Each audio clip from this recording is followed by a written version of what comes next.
In a medieval fantasy world, Ian is reincarnated as the son of an ordinary farmer and grows up exactly as his status window predicts, a complete nobody destined for an unremarkable life. But everything changes when a mage named Eridus discovers a rare talent hidden within him. For the first time, Ian is given a chance to escape the future that was laid out before him and enter the world of magic. And as the boy who is destined for nothing begins his journey, he may finally have the opportunity to rewrite his fate. But before Ian's journey begins, we're briefly shown a mysterious scene from the future. A quiet battlefield deep within the forest came into view as the narration explained that the madmen found on battlefields could be divided into 3 different types. The first were those who had completely lost themselves and sought nothing but death. The second were those consumed by revenge, blind to everything around them. And then there was the third type. As 2 armored soldiers watched a hooded rider waiting in the forest, the mysterious figure quietly muttered in an unfamiliar language while holding a rolled scroll. Confused, one of the soldiers wiped the sweat from his face and asked what the man was saying before ordering him to move aside. Even after being warned a second time, the hooded figure continued reading from the scroll without even raising his head. Growing irritated, the soldier leveled his crossbow at the rider and cursed at him. In response,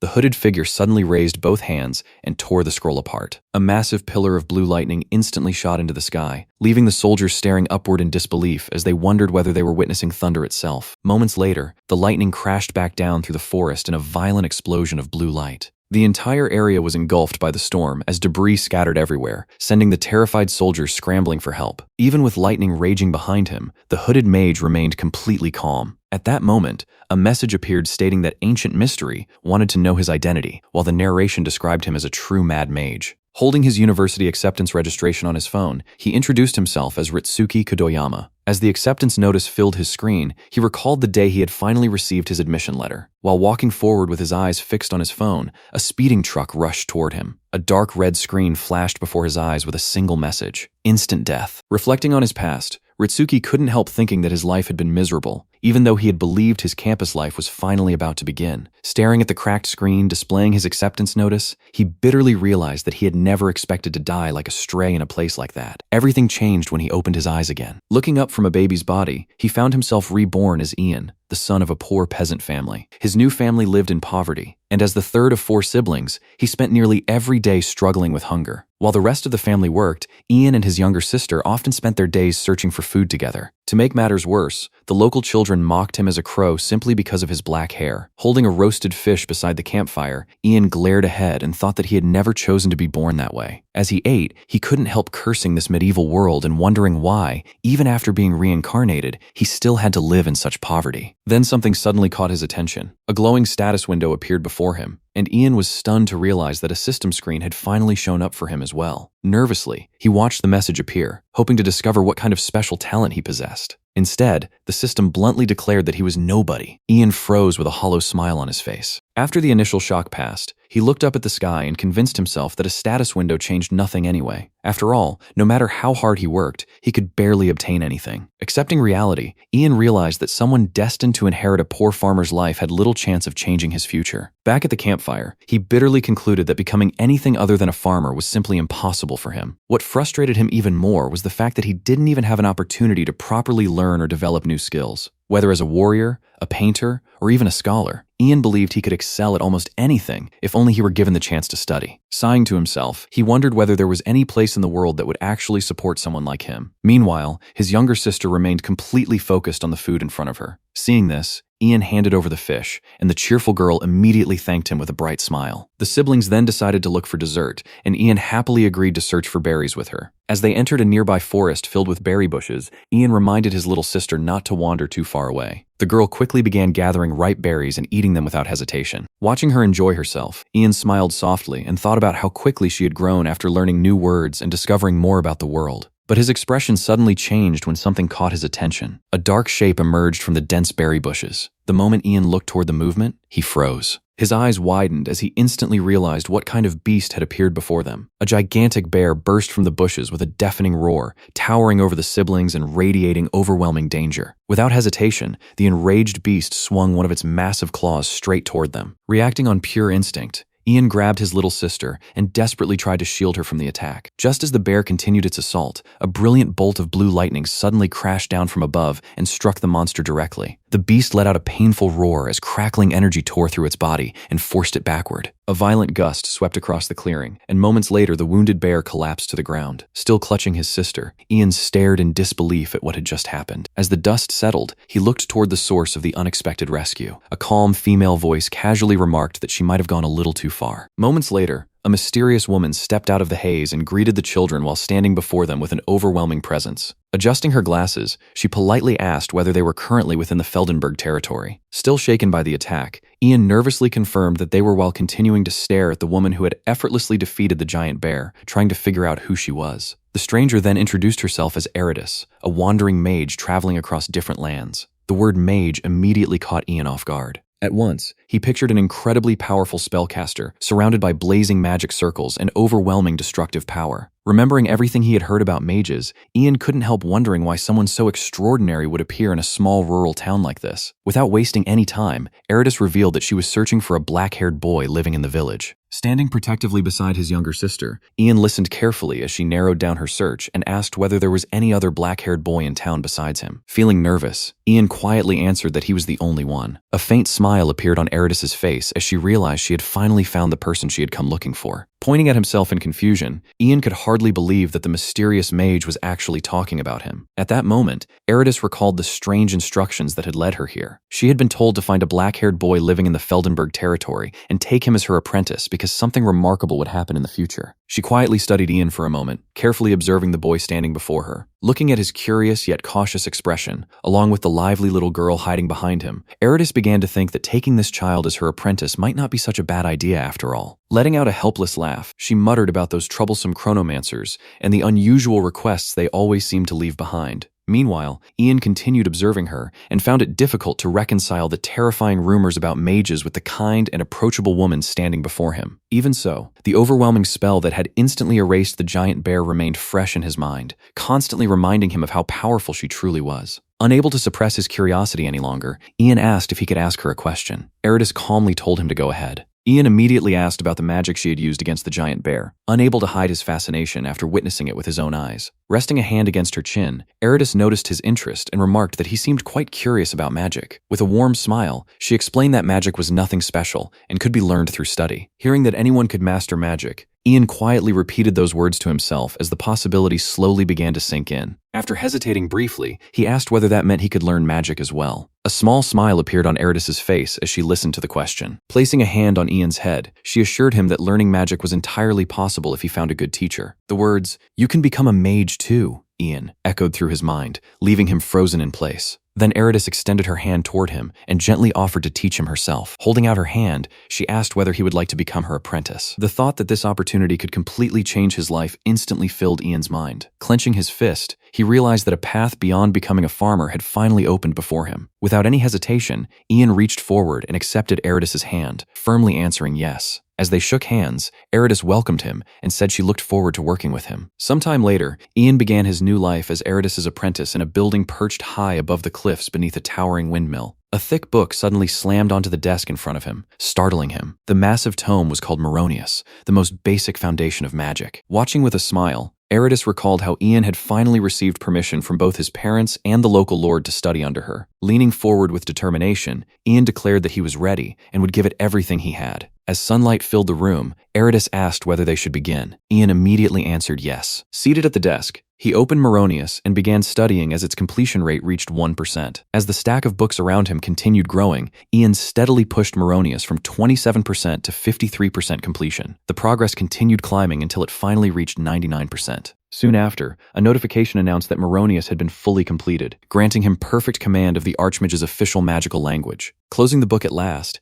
Ian was met with another message revealing that 7 years had passed. Standing before her apprentice, Eritis announced that his classroom studies had finally come to an end. Now noticeably older, Ian listened with a confident smile as Eritis informed him that it was time to move on to the next stage of his training. A new status window appeared, identifying Raven Ian as a magic initiate and granting him the skill magical language. the ability to manipulate magical languages. Far above the clouds, towering mountain peaks stretched across the horizon. Then, without warning, Ian found himself plummeting through the sky while screaming in panic. Looking up at him from below, Eridus listened as Ian desperately shouted for his master to wait and asked if she wasn't moving a little too fast. Still falling, he cried out that all he had learned over the past 6 years was Moronius. As his panicked screams echoed through the air, Eridus calmly watched him descend from the rocky cliff. Placing one hand beside her mouth, she simply told him to listen for the voices. Caught in the middle of freefall, Ian could only stare in confusion at the strange advice. As the wind rushed around him, he wondered what voices he was supposed to hear in a place filled with nothing but air. Then, to his surprise, unfamiliar voices suddenly began speaking around him. Hearing their excited comments about a human flying through the sky, Ian gradually started to understand something. Surrounded by swirling currents of wind, he finally identified the source of the voices. A notification immediately appeared,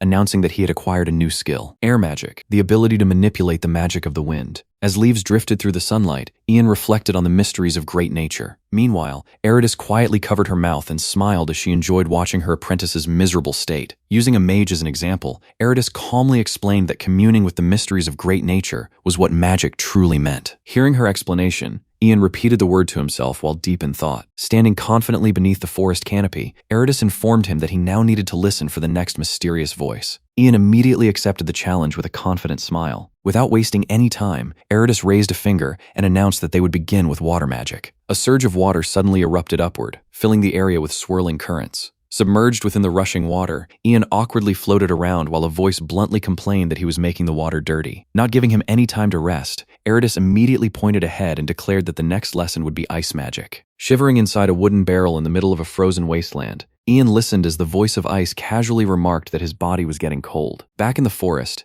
Ian dropped to one knee and caught his breath while Eridus praised the incredible speed of his progress. Raising a finger once again, she prepared to introduce the next element. A towering wall of flames suddenly erupted before Ian, filling his entire vision with blazing fire. Bathed in the orange glow, Ian stared ahead in panic and immediately called out to his master. Voices echoed from within the flames as the fire spirits excitedly noticed a human and wondered whether they could burn him. With terror reflected in his eyes, Ian desperately cried out for help. Sometime later, water dripped from the sharp stalactites hanging throughout a dark cave. Holding a torch, Ian looked around and wondered whether earth magic would be the final lesson. As the cave stretched into darkness, a mysterious voice explained that something could not be said to flow simply because it moved. Unable to understand the strange explanation, Ian could only stare blankly as the mysterious voice seemed to speak in an incomprehensible language. Standing in the cave with a hand on his chin, Ian began wondering whether his aptitude for earth magic was simply lacking. Just as Ian suggested that he might need additional training elsewhere, a glowing purple system window suddenly appeared before him. Looking at the floating display, he immediately recognized it as a skill window. Seeing the unexpected bonus points,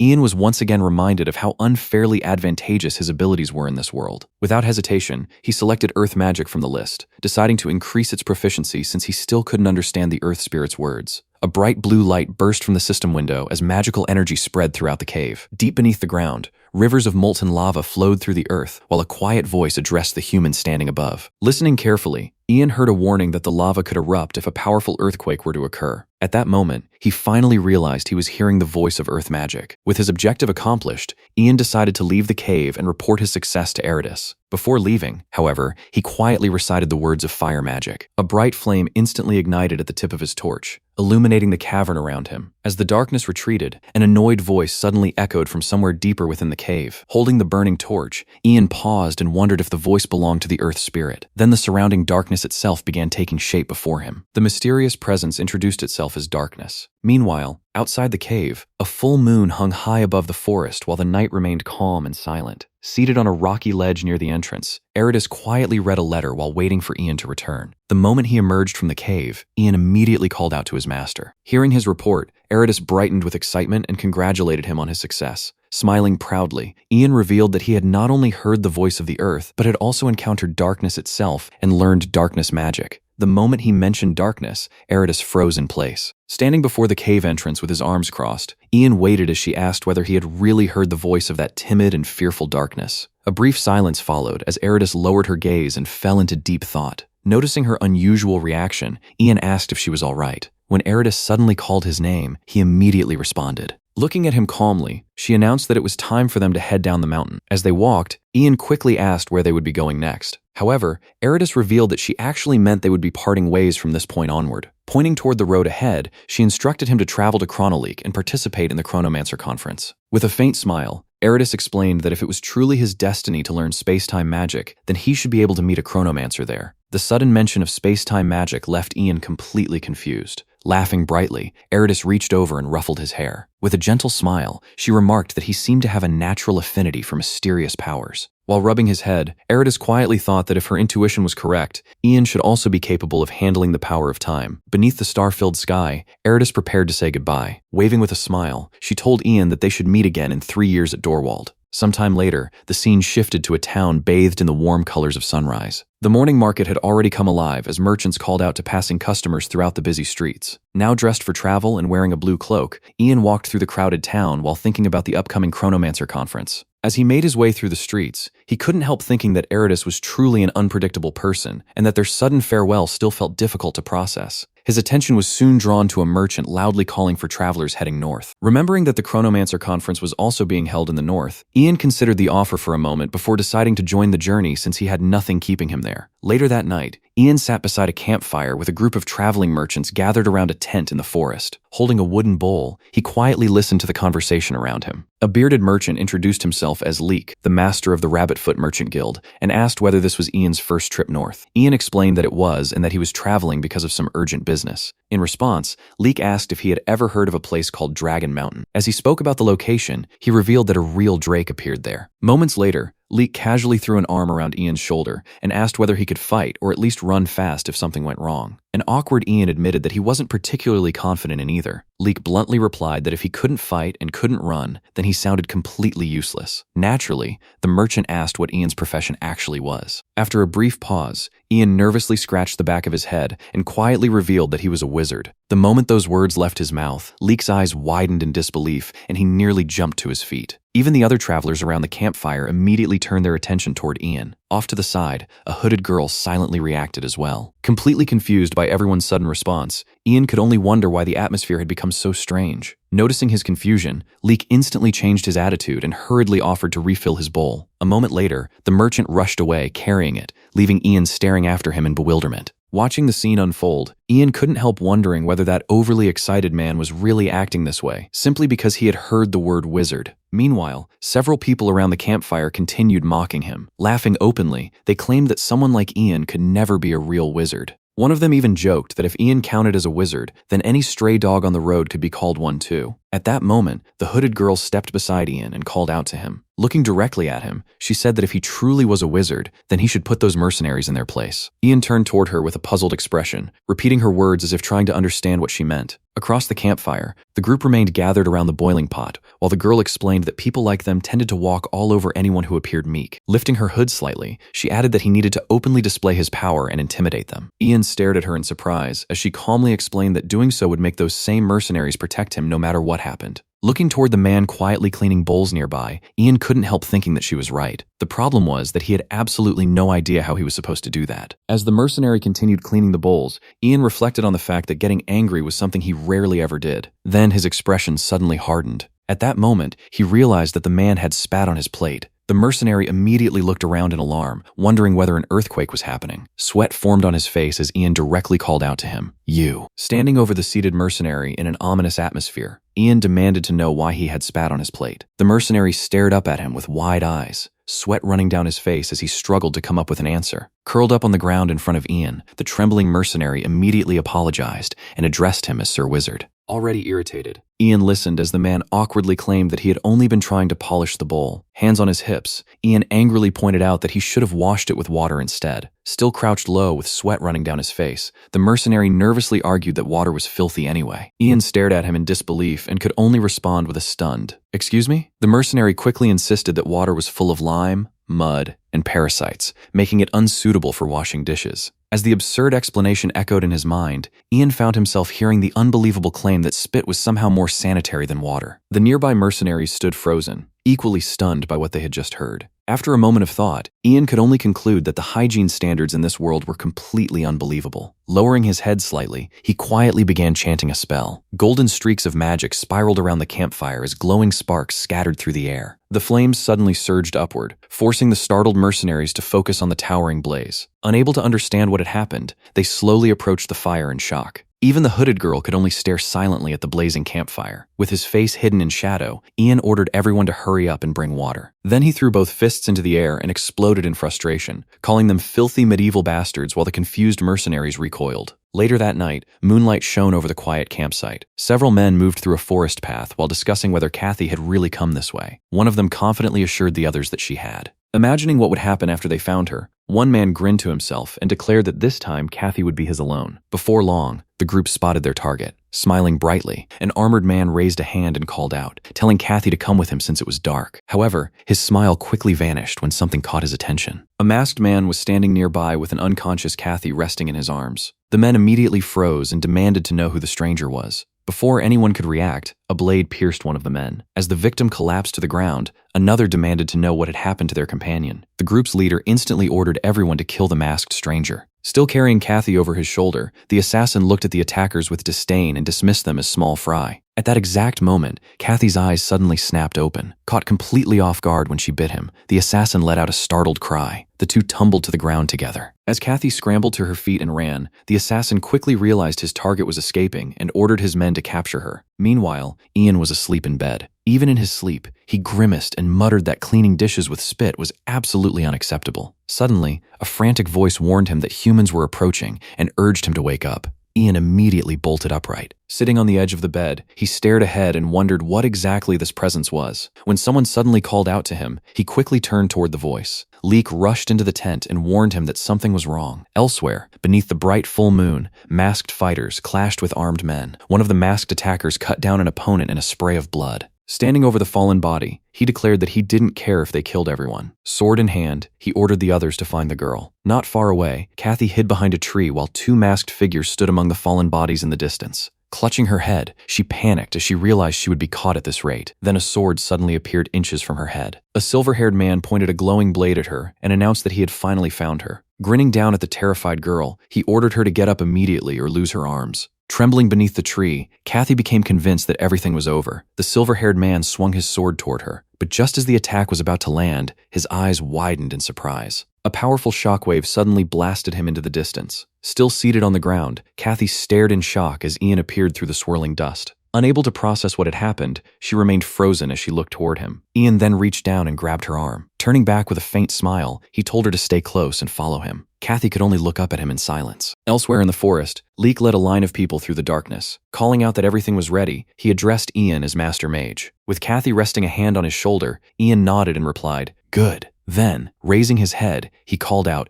"Oh, darkness!" Dark clouds and streams of energy immediately began swirling across the sky. Standing beneath the growing storm, Ian raised one hand as lightning crackled around a glowing sphere overhead. Darkness spread across the forest, leaving the pursuing soldiers unable to see. Shouting for torches, they desperately tried to regain their bearings. Several torches soon flared to life while voices echoed from different directions as everyone tried to locate one another. Leading the group through the darkness, Ian quietly remarked that everything should be fine as long as they kept moving forward. At that moment, a system message appeared. Shadow Arts. Dark vision had been activated, granting sight even in total darkness. Meanwhile, one of the enemies spotted movement and shouted that someone was over there. Nearby, the frightened mercenaries huddled together. Raising both his sword and torch, the assassin demanded to know where they thought they were running. Terrified, Leek immediately begged for his life. A blue glow flashed through Ian's eye. "Oh, fire! Burn!" Flames instantly engulfed the man as agonized screams echoed through the forest. Moments later, his charred body collapsed to the ground while smoke and embers drifted into the air. The masked soldiers stared at the scene in shock, their swords still raised. Sweat formed on Ian's face as he hoped this would be enough to frighten them into retreating. Realizing that a mage was nearby, the silver-haired swordsman immediately ordered everyone to charge. But as the attackers rushed forward, the swordsman suddenly froze. Staring ahead in confusion, he found himself looking at something impossible. A massive creature loomed above him with its jaws spread wide.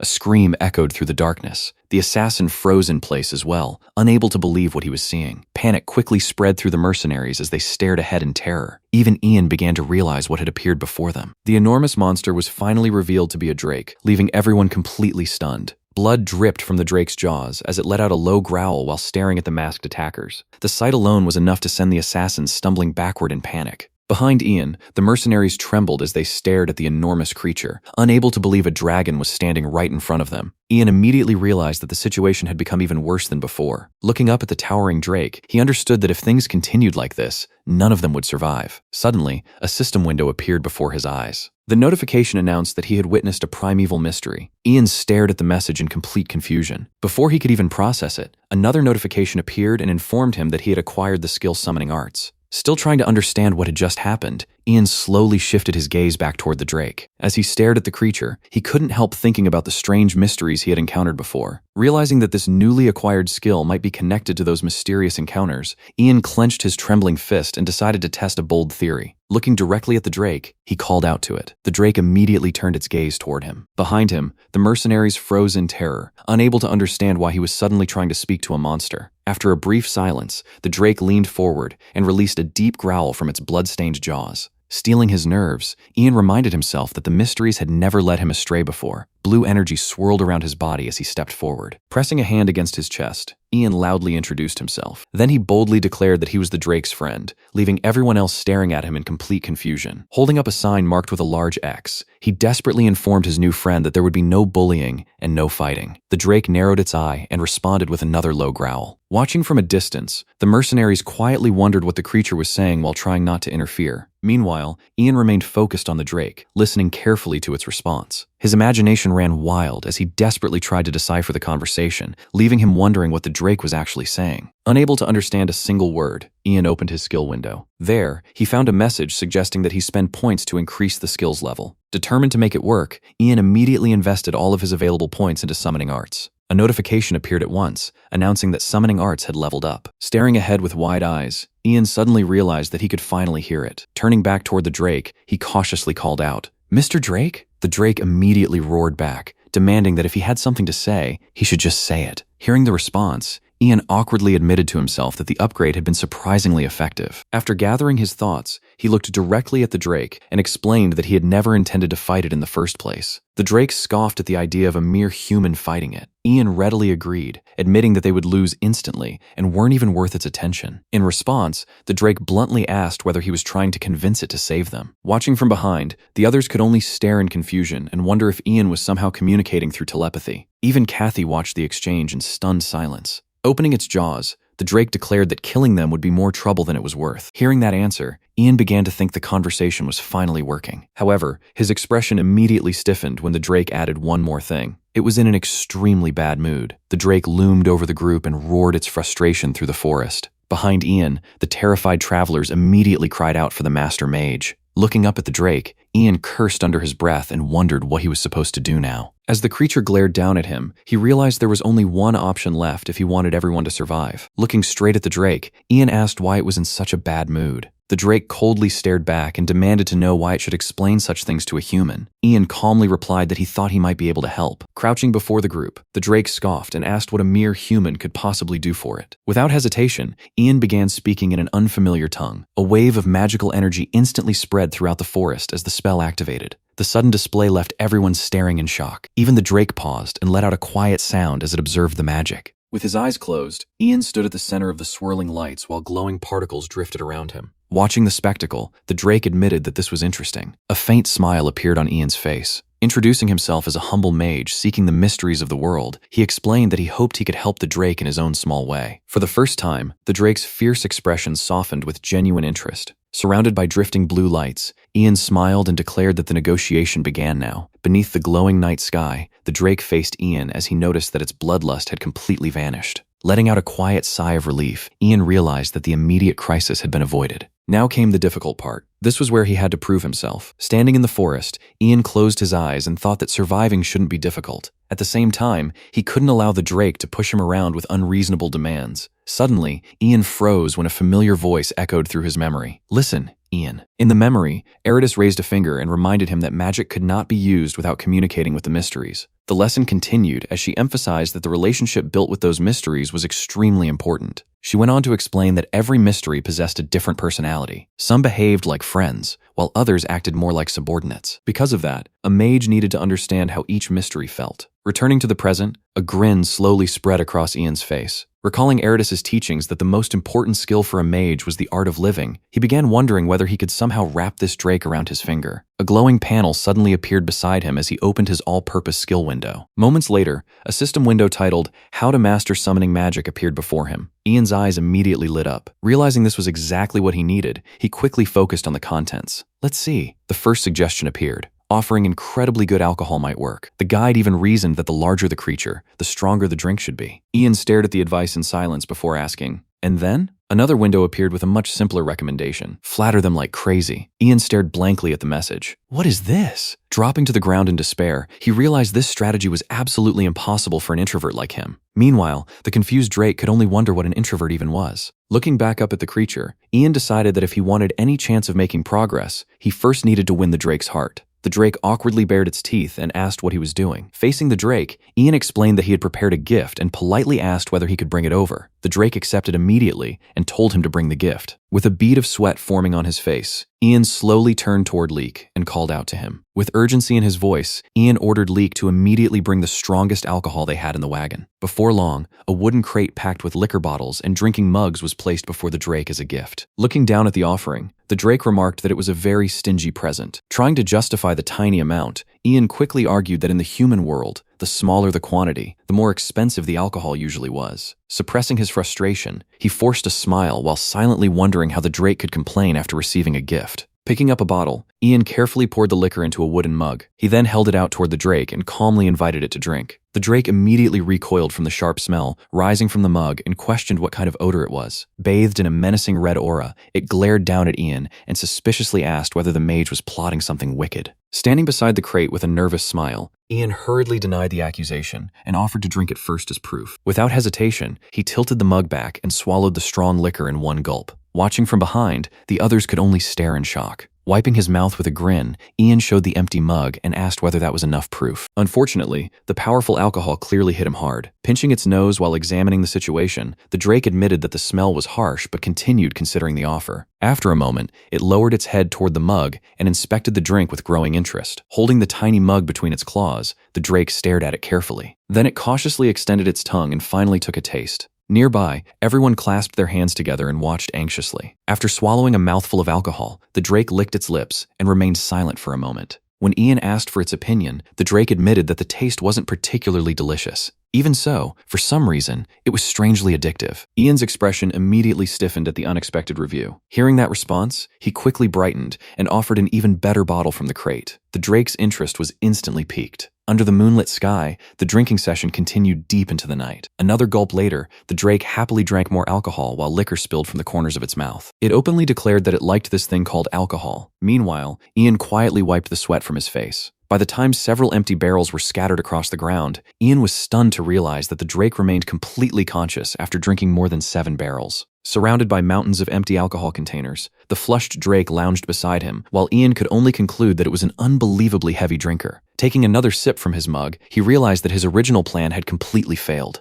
There wasn't even any alcohol left in the wagon anymore. Suddenly, the Drake asked whether Ian remembered the question he had asked earlier about its bad mood. Ian quickly confirmed that he did. Under the moonlit sky, the Drake lowered its head and finally began explaining. A tear glistened beneath its eye, leaving Ian confused by the sudden emotional turn. The Drake revealed that its nest was poorly located and far more cramped than the nests of others. Recalling an old memory fondly, it explained that someone once told it the nest still felt cozy. Watching the emotional Drake tear up, Ian could only stare awkwardly and wonder if it used to have a girlfriend. Tears continued running down the Drake's face as it admitted that everything had happened without its knowledge. Ian's expression hardened when the Drake revealed that everyone eventually began making fun of her. Lowering its trembling head, the Drake confessed that because of someone like itself, it had always felt sorry for her. Then it suddenly threw its head back and burst into tears. Wailing loudly, the Drake cried that it had been the one who suggested breaking up. The outburst startled several nearby men awake. Confused, they stared around while the Drake's sorrowful cries echoed throughout the forest. Meanwhile, the exhausted group could only lie there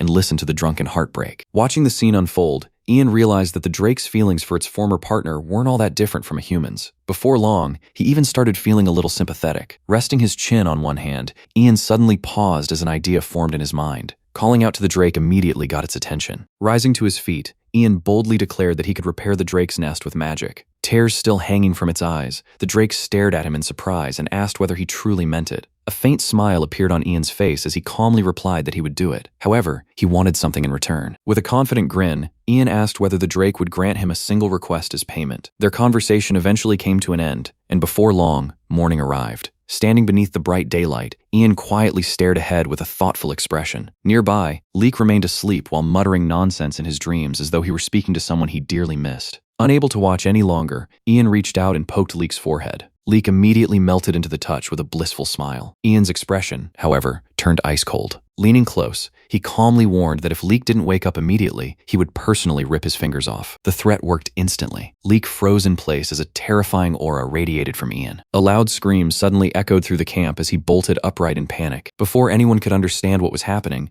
Ian suddenly flipped the cart over. Everyone crashed to the ground in shock. Rubbing her head in pain, Kathy winced from the impact. In the middle of the chaos, Ian ended up pulling a cart loaded with unconscious people and couldn't help regretting that he hadn't simply left them scattered around after the Drake's cries had knocked everyone out. Facing the group, Ian listened as Leek nervously asked whether the Drake had returned to its nest. The answer came immediately. No, the dragon was still waiting above. The terrified survivors instantly clung to one another. One of them nervously asked whether the Drake was waiting to eat them. Ian calmly told them that wasn't the case. Looking ahead, he explained that the Drake was waiting for him because he had made a deal in exchange for everyone's release. Kathy looked up in surprise and repeated the words, "A deal?" Meanwhile, the others stared at Ian with sparkling eyes and repeatedly called him Master Wizard. Watching their reaction, Ian couldn't help wondering whether he had gone too far. A memory surfaced of him, standing beside the Drake while promising to repair its nest in exchange for sparing everyone. Suddenly, Leek raised a finger and loudly proclaimed a grand title. The Great Wizard, Ian Meredith Raven. Startled by the outburst,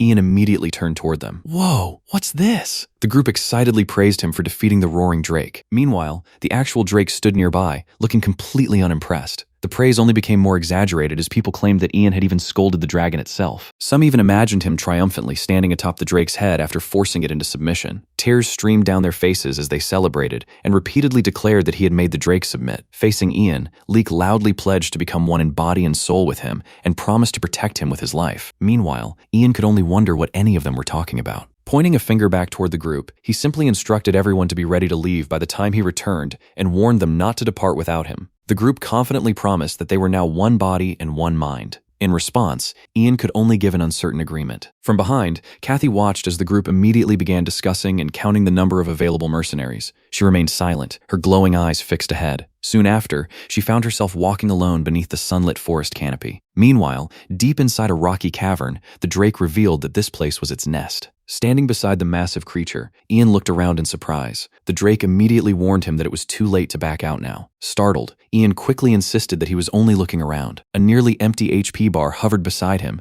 as he let out a tired sigh. Using Moronius's language was draining his stamina far faster than expected. Looking deeper into the cavern, Ian decided to finish the job quickly so he could finally rest. In his opinion, removing the protruding rocks and straightening the walls would make the nest far more spacious. Closing his eyes, he gathered his focus. Then he spoke a single command. "O Earth." Golden light swirled through the cavern as the familiar voice answered him once again. "You, again? Human?" Surrounded by floating lights, Ian calmly explained that he had a favor to ask. The voice immediately replied that it was busy and not in the mood. A weary expression crossed Ian's face. He couldn't help feeling like a complete nuisance. When the spell ended, the Drake asked how it went. Ian admitted that Earth had refused to speak with him and said he would try again once its mood improved. A bead of sweat rolled down his face as he quietly realized that would probably only annoy it further. Showing its sharp teeth, the Drake simply replied that if Earth had rejected him, then it couldn't be helped. Ian suddenly looked up at the Drake in silence. Lowering its gaze, the Drake admitted that she probably hadn't been its destined partner after all. Even so, it thanked Ian for working so hard on its behalf. Looking up at the creature, Ian softly called out to it. After a brief pause,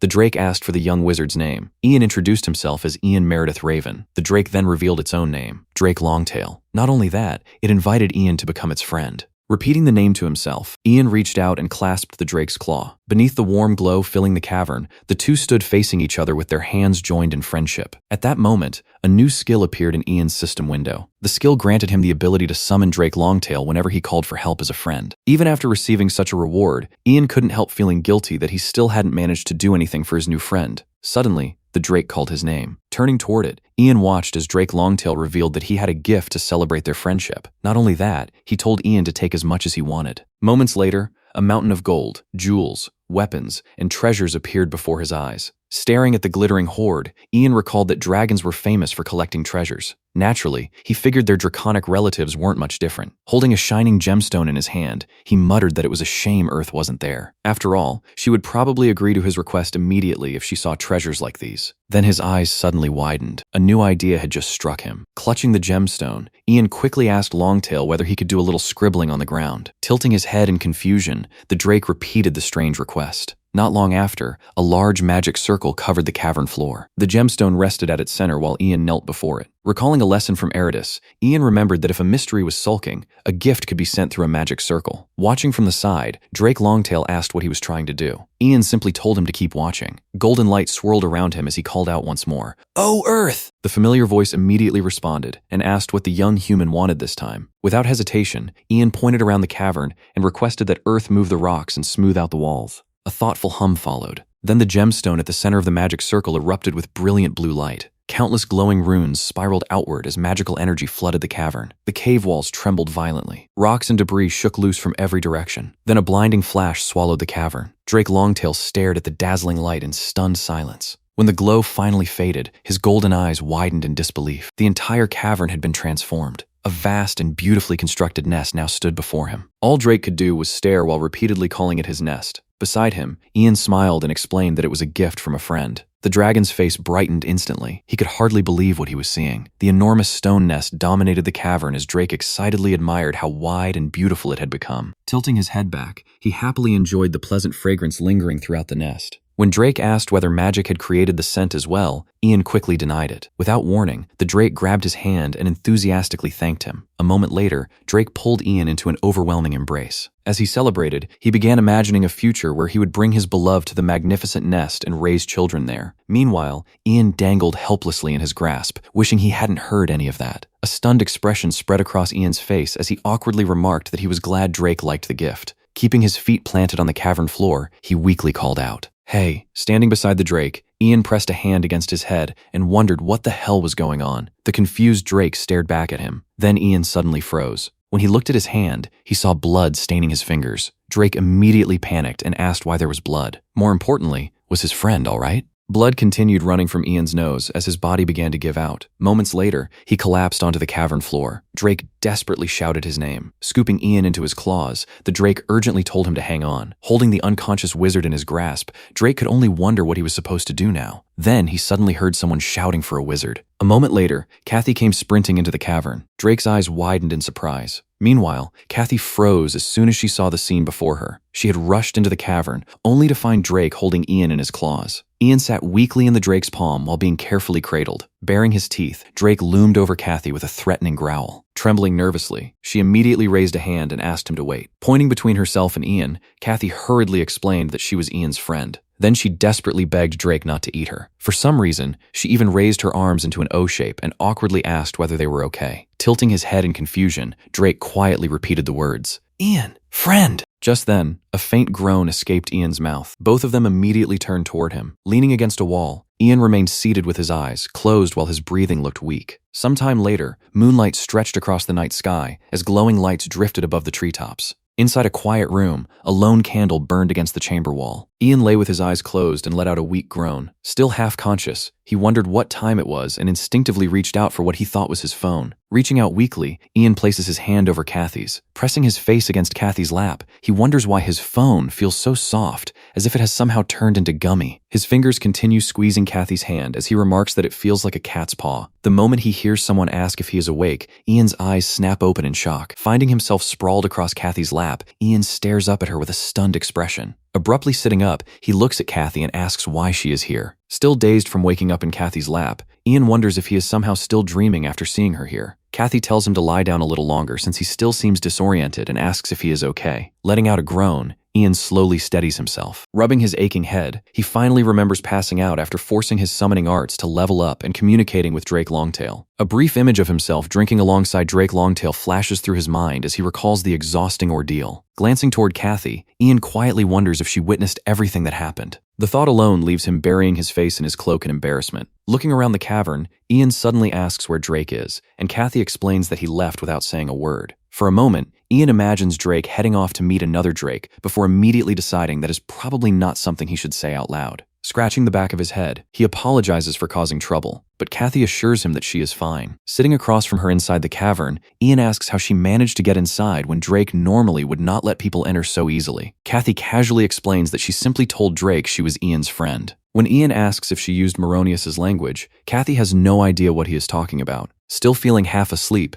Ian cannot help but wonder how she understood Drake Longtail at all. After a brief hesitation, Kathy admits that she followed him despite knowing how dangerous it was. Looking directly at him, Kathy says there is something she wants to ask, and Ian tells her to go ahead. Leaning forward, Kathy brings up the attack from the previous night. Ian falls silent when she reveals that the incident happened because of her. Lowering her head, Kathy apologizes for causing trouble. Resting a finger against his face, Ian feels the atmosphere suddenly grow heavy. A memory of Kathy trembling alone in the forest flashes through his mind, making him realize why she had been trembling so much. As Kathy raises her head, Ian softly clears his throat. Staring at her in disbelief, Ian asks if she was working with the bandits who attacked her. Kathy immediately shoots down the accusation and insists that she does not look anything like a bandit. Holding up a finger with complete confidence, Ian jokingly argues that his face looks more like a handsome fantasy bandit than a criminal. Lowering her gaze, Kathy quietly reveals that she has been hiding a secret and that Kathy is not her real name. A flashy image of Kathy dressed like royalty appears as she dramatically declares herself the princess of the kingdom. Ian can only stare back in disbelief. Placing a hand against her chest, she formally introduces herself as Lucy of the Talion family and reveals that she is a noble. Ian listens in silence as Lucy explains that the bandits were sent to abduct her on her fiancé's orders. Hearing this, a chibi version of Ian immediately jumps to the conclusion that it might be nothing more than a lover's quarrel. Lucy dismisses the idea at once. Turning away, Lucy explains that she had originally planned to run much farther away so her fiancé would never find her. Against a dark backdrop, a shadowy hand seems to reach toward her, as Lucy admits that yesterday's events left her too frightened to keep running away alone. Grabbing Ian's gloved hand with both of hers, Lucy desperately pleads for his help. Clasping his hands tightly, she steps right up to Ian and begs him to help her escape. Ian freezes in surprise. Still holding on to him, Lucy watches as Ian immediately asks why she is running away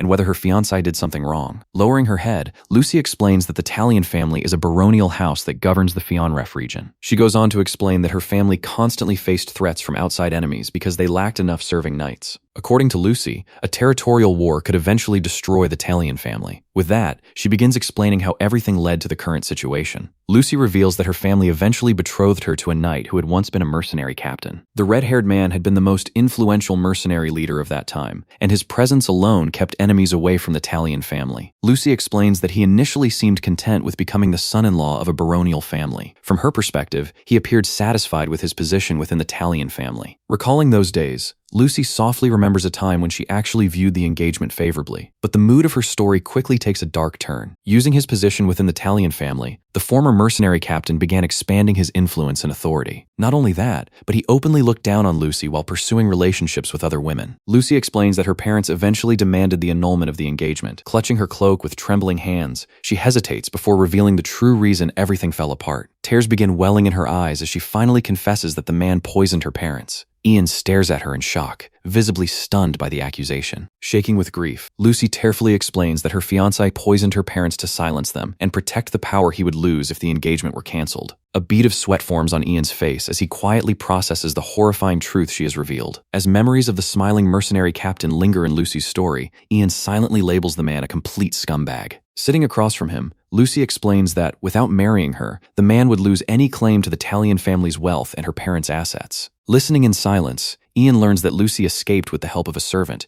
because she would rather die than marry him. Lucy nervously grips her skirt as she warns that her fiancé will continue hunting her down in order to secure the marriage. Looking directly at Ian, she pleads for his help so she can escape safely. Ian remains quiet for a moment as he reflects on the grim situation and the lengths that man went to for power. A terrifying image forms in his mind as he imagines Lucy being captured by the same fiancé who already poisoned her parents. Staring at Lucy with a blank expression, Ian admits that he cannot understand the mindset of people who chase power at any cost. With tears still in her eyes, Lucy bows her head and desperately begs for his help, promising that the Talion family will reward him. Resting a finger against his cheek, Ian asks why she chose him and what she would do if he decided to betray her. Lucy tearfully points out that her fiancé is far too stingy to offer Ian anything worthwhile for turning her in. Lowering her gaze, she quietly declares that she can give Ian everything instead. Caught off guard by the sudden offer, Ian can only repeat Lucy's words in confusion. With sparkling determination in her eyes, Lucy boldly offers him the entire Talion estate if that is what he wants.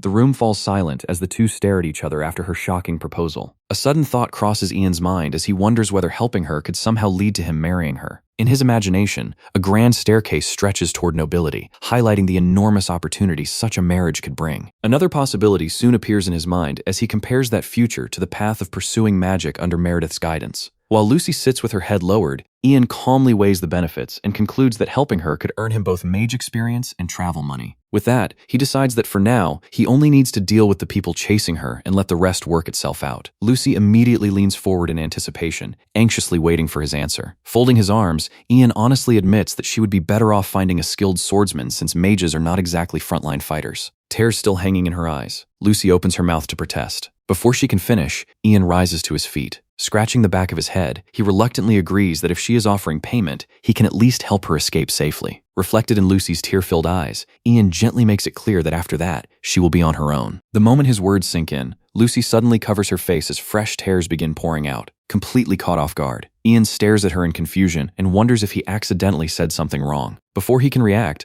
Lucy reaches out and tightly grabs his hand. Still crying, she repeatedly thanks him for agreeing to help. Then, overcome with emotion, Lucy suddenly throws herself forward and buries her face against Ian's chest while sobbing uncontrollably. Ian watches with a calm expression. With Lucy still pressed against his chest, he sits there completely unsure how to react. Sometime later, sunlight pours through the forest canopy as a relaxed drake lounges comfortably on a wooden chair while wearing sunglasses. Noticing someone approaching, the drake lifts its sunglasses and looks over curiously. The moment it spots Ian and Lucy together, it immediately greets its friend. The drake cheerfully asks how Ian is doing. Ian replies that he is doing fine, prompting the drake to remark that he even seems to have gotten a tan to impress her. Looking up at the bright sky, Ian says they should start heading down the mountain since everyone is waiting for them. Before leaving, he thanks Drake for the gift. Drake modestly replies that it was nothing special, while Lucy watches the exchange in visible confusion. The drake then suddenly crouches down and offers to carry them down the mountain itself. Thanking Drake, Ian climbs onto the drake's back without hesitation. Watching the scene unfold, Lucy can only stare in complete confusion. Drake then calls out to Ian's girl and tells her to climb on as well, leaving Lucy even more bewildered. Ian quickly tries to correct the misunderstanding, but Drake innocently asks if that is not the case. Completely lost, Lucy looks back and forth between the two of them and wonders what they are even talking about. Seeing her frozen in place, Ian reaches out his hand and tells her to get on the drake's back. After a brief hesitation, Lucy grabs his hand and accepts his help. Drake tells the pair to hold on tight before carrying them down the mountain. With Ian and Lucy riding on its back, the drake charges forward through the forest at full speed. As the scenery blurs past beneath the bright sky, an urgent voice calls for everyone to hurry. Elsewhere, a group gathered beside a wagon discusses the situation. They point out that every mercenary who traveled with them has already been taken out. One man nervously warns that if the bandits are still nearby, they are finished as well. Another questions whether bandits would really remain wandering around the forest. Before long, the discussion turns into an argument over responsibility and whether the bandits might still come after them. Unable to reach a conclusion, the group turns toward Lord Leek and asks him to make the decision. Sitting silently on a large rock, Leek finally clears his throat as everyone's attention falls on him. After thinking it over, Leek's eyes suddenly widen as he reaches a decision. Raising a finger confidently, he declares that they will stay and wait for the mage. The announcement immediately splits the group's reactions, with one man shocked while another happily agrees to follow the guildmaster's judgment. Everyone convinces themselves that a mage capable of defeating a drake could not possibly be dead and had likely only been delayed by some trouble along the way. However, their confidence does not last long. Just 10 minutes later, the entire group is captured by bandits. Bruised and battered, the men quickly begin regretting that they did not run when they had the chance. The bandit leader silences their complaints with a sharp smack before stepping forward with a grin. Terrified, the captives beg for mercy and promise to hand over everything they own if their lives are spared. The bandit leader casually rejects the offer and demands something specific instead. Leaning toward the trembling guildmaster, he reveals that he wants the girl with the dark bluish hair and warns them not to play dumb. As the description echoes through their minds, the battered men slowly recall only one person who matches it perfectly. Almost simultaneously, they blurt out Kathy's name. The moment the bandit leader hears it, he immediately demands to know where she is and orders his men to find her at once. The guild members hurriedly look around. However, the place where Kathy had been resting is completely empty. Realizing that she disappeared without anyone noticing, the bandit leader's expression darkens. Meanwhile, the terrified captives cling to one another and desperately beg for their lives, calling for Lord Mage to save them. Suddenly, one of the men spots something in the distance and shouts that the mage has returned while riding a drake. Hearing those words, the captives instantly burst into tears of relief, convinced that they have been saved. The bandit leader, on the other hand, freezes in confusion as he struggles to process the absurd combination of a mage and a drake appearing together. Moments later, a massive drake bursts into view, charging straight through the forest at incredible speed. As it draws closer, everyone can clearly see Ian riding on its back, with Kathy seated right behind him. The bandit leader immediately points toward Kathy, while his men stare in disbelief. Their shock only grows when they realize the creature carrying them is not a horse or a monster beast, but an actual drake. The drake's glowing red eyes send a chill through the bandits, causing the leader to instantly break into a cold sweat. Without wasting another second, he shouts for everyone to run. The bandits immediately turn and flee in panic, abandoning any thought of fighting. Meanwhile, a relieved voice tells Kathy how glad everyone is that she is safe. Leek remarks that she was lucky to be traveling with a mage, since those thugs would have caused serious trouble otherwise. Lucy immediately points out that he was the one who got beaten up. One of the men suddenly brings up something strange. The attackers had come looking for Kathy the moment they arrived,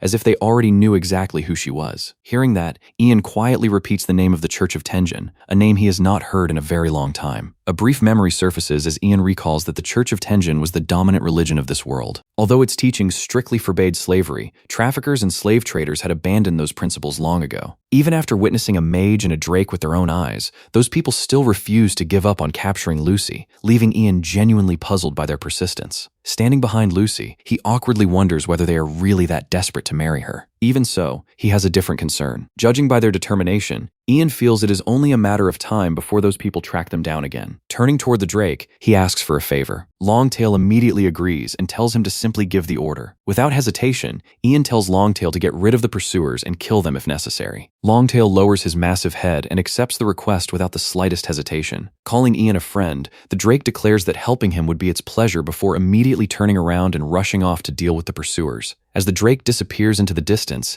Ian silently watches it leave. Even so, he cannot completely shake the discomfort in his heart. He would have preferred not to give orders that could cost lives, but in a world like this, hesitation could get you killed. If he wanted to survive, he knew he had to become tougher. A sudden wave of dizziness hits him, causing his expression to stiffen. Pressing a hand against his head, Ian wonders whether he has overused the Moronius tongue once again. Noticing his condition, Lucy immediately turns around in concern and asks if he is pushing himself too hard. Ian quickly assures her that he is fine and tells her not to worry. Lucy, however, is not convinced at all and insists that he clearly does not look fine. At that moment, Leek suddenly seems to realize something. After carefully observing the pair, he awkwardly asks whether they are dating since they appear unusually close to each other. As the group continues through the forest in their wagon, Ian leans back with his hands behind his head and enjoys a brief moment of rest. A notification suddenly appears before his eyes, informing him that his drake has eliminated the pursuers and raised the total kill count to 11. The automatic reports from the system prove surprisingly convenient. Even so, Ian cannot help feeling annoyed that he cannot summon the drake directly in front of him. A moment later, a familiar voice calls his name, making him wonder if it is Longtail. The scene shifts to the drake, which proudly reports that it wiped out everyone it found. After hearing the report, Ian sincerely thanks Longtail for the help. Pleased by the response, the drake replies that anything is worth doing if it makes his friend happy. As their conversation continues, Longtail asks whether Ian is leaving. Looking toward the distant mountains, Ian admits that it is unfortunate, but the time has come to say goodbye. As memories of their time together flash through his mind, Ian sadly admits that Longtail cannot leave the mountain range, meaning they will not get to see each other again. The two exchange a heartfelt farewell, thanking each other for everything before parting ways. Just as Ian prepares to leave, Longtail suddenly stops him and says there is one more thing he should know. A glowing feather appears before them as Longtail asks whether Ian is interested in the mystery of the phoenix. Sometime later, Ian and Lucy arrive in the city of Riverville. Standing among the busy streets, Ian quietly repeats the word phoenix to himself. Longtail's advice echoes through his mind as the drake explains that rumors speak of an ice phoenix living somewhere in the northern mountains and suggests that Ian investigate it. The legendary phoenix is introduced as the bird that never dies. Among all phoenixes, the fire phoenix is the most famous. However, other types also exist, including ice, wind, and rock phoenixes. Phoenixes are said to change their form depending on the environment where they live, making them incredibly adaptable monsters. Thinking about that, Ian wonders whether a phoenix could become one of his summons. Before he can think any further, several people rush over and excitedly call out to the mage. Leek reveals that they are on their way to meet the local lord and invites Ian to come along as well. Glancing toward Lucy, Ian quietly decides that avoiding the local nobility would be the safer choice if he wants to keep her out of trouble. One of the men then turns to Lucy and offers to take her with them if she has nowhere else to go. Lucy hesitates for a moment. Instead, Ian wraps an arm around her and announces that they will be heading to an inn to rest before continuing their journey. The unexpected declaration leaves the nearby people completely stunned. Meanwhile, Lucy stares up at Ian with a flushed face, clearly caught off guard by his words. Still keeping an arm around her, Ian admits that the constant use of Moronius's language has left him completely exhausted. Watching the pair together, the group quietly convinces themselves that the two are a couple. Leek beams with satisfaction and proudly declares that they really are together. Elsewhere in the crowd, two men glance toward them while the busy streets continue bustling around them. As they walk through town, Lucy explains that pretending to be with Ian is simply more convenient because it keeps bothersome people away. Ian casually accepts the explanation and asks why she treats commoners so politely despite being a noble. Lucy points out that he is a mage now. Ian reminds her that he is still a commoner and the son of a farmer. Walking through the street beside her, Ian explains that he is only following his master's example. He says that his teacher was a kind and respectful person and that he wants to become someone like him. Hearing that answer, Lucy falls silent for a moment as she looks up at him. A short while later, Ian asks what Lucy plans to do next. She reveals that she intends to meet Count Katina. As they continue walking, Lucy explains that Count Katina is her uncle and will help once he hears everything. Hearing that, Ian asks whether her mother and the Count were close. Lucy awkwardly admits that her mother and Count Katina got along well enough. Even so, her hesitant expression suggests things may not have been quite that simple. Walking beside her, Ian quietly considers that if they were only on decent terms, relying on the Count could become difficult. He then asks whether there is anyone else she trusts besides her uncle. Lucy immediately stops and protests, insisting that there is no one more trustworthy in the entire world than Count Katina. Seeing how confident she is, Ian simply accepts her answer and concludes that the Count must be a good man. Lucy adds that, regardless, trusting her uncle is still better than relying on a complete stranger. She then admits that nearly everyone else approaches her because they want to marry into her family. With a playful smile, Lucy teasingly remarks that she would not reject a proposal from a mage of Ian's caliber. Ian completely ignores the suggestion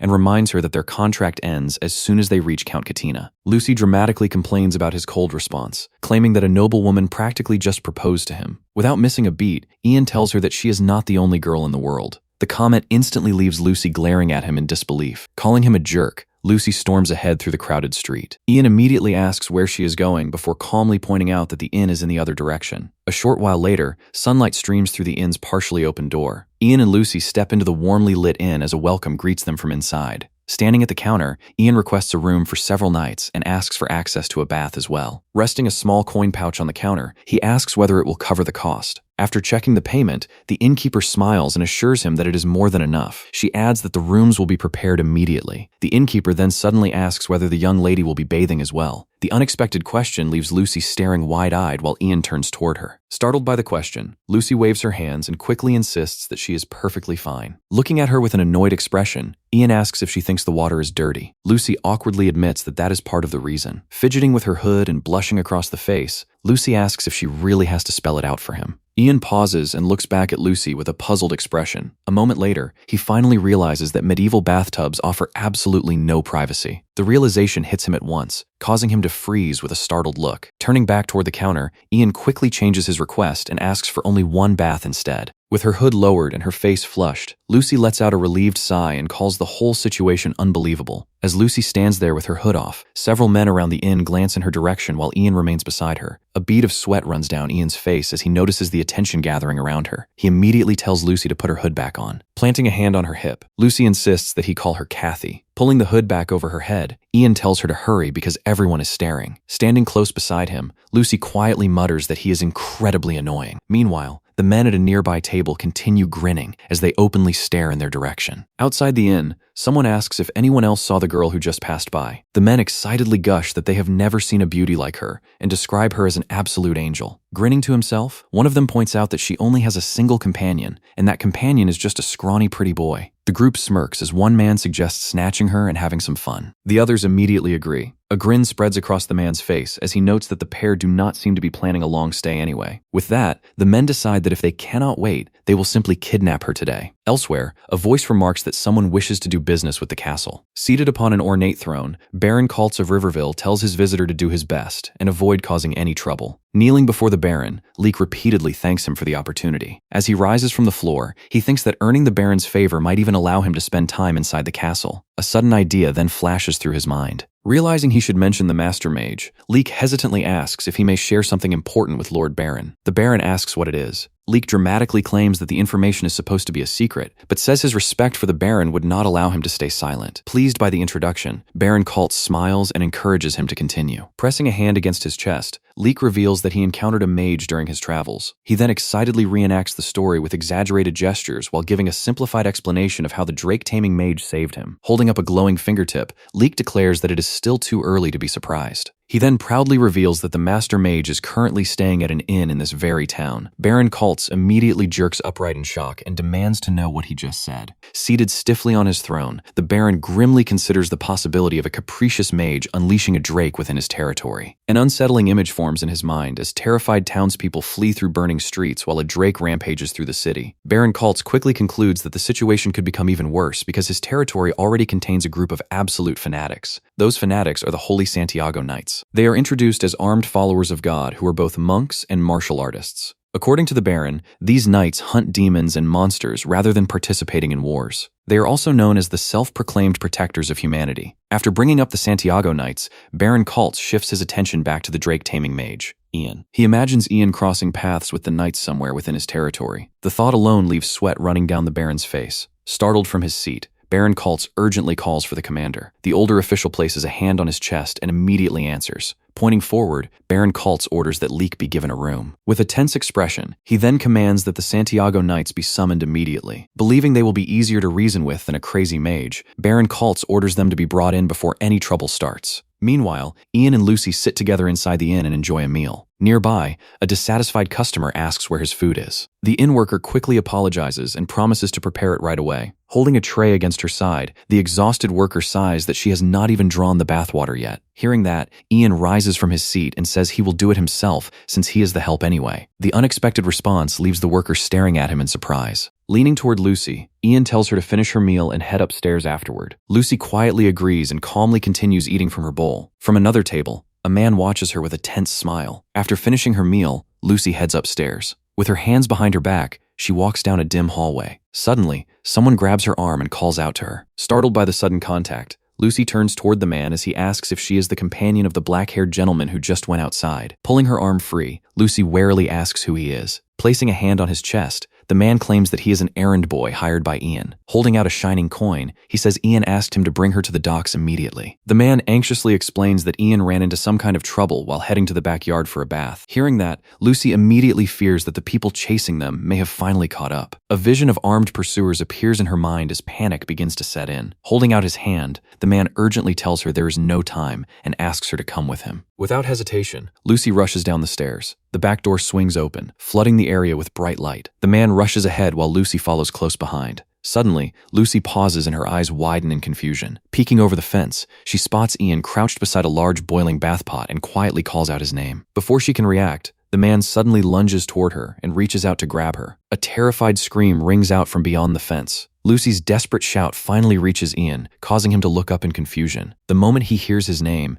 Ian realizes something is wrong. At that exact moment, a man rushes at him from behind with a raised club and a furious yell. The attacker swings at Ian's head. However, Ian ducks at the last moment, causing the strike to miss completely. The attacker stumbles forward and crashes onto the ground beside the boiling bath pot. Looking down at the fallen man, Ian quickly realizes that these people are not connected to Lucy's fiancé and are nothing more than low-level thugs. Beyond the fence, several men urgently tell their companion to move faster. Unwilling to let them escape, Ian immediately dashes after them. One of the thugs steps in front of him and declares that he will not let Ian interfere. Rubbing his head with an annoyed expression, Ian clicks his tongue. He realizes that he has already lost track of the others because this fool got in his way. Moments later, blue-white magical lights begin swirling around the man. Frozen in place, the thug can only stare in confusion and ask what is happening. Standing within the floating lights, Ian notes that with his current strength, he cannot use magic exactly the way he wants. Because of this, he concludes that he needs a mystery whose power he can actually wield. A faint smile appears on his face. At that moment, a familiar voice points out that the light is fading and that it is the perfect time to play. Ian's eyes widen immediately. Recognizing the voice, he realizes that it belongs to darkness. Raising one hand toward the sky, Ian calls out to darkness as black shadows begin gathering overhead. The thug looks up in alarm as darkness rapidly spreads across the area and consumes the surroundings. Standing calmly within the darkness with a wooden stick in hand,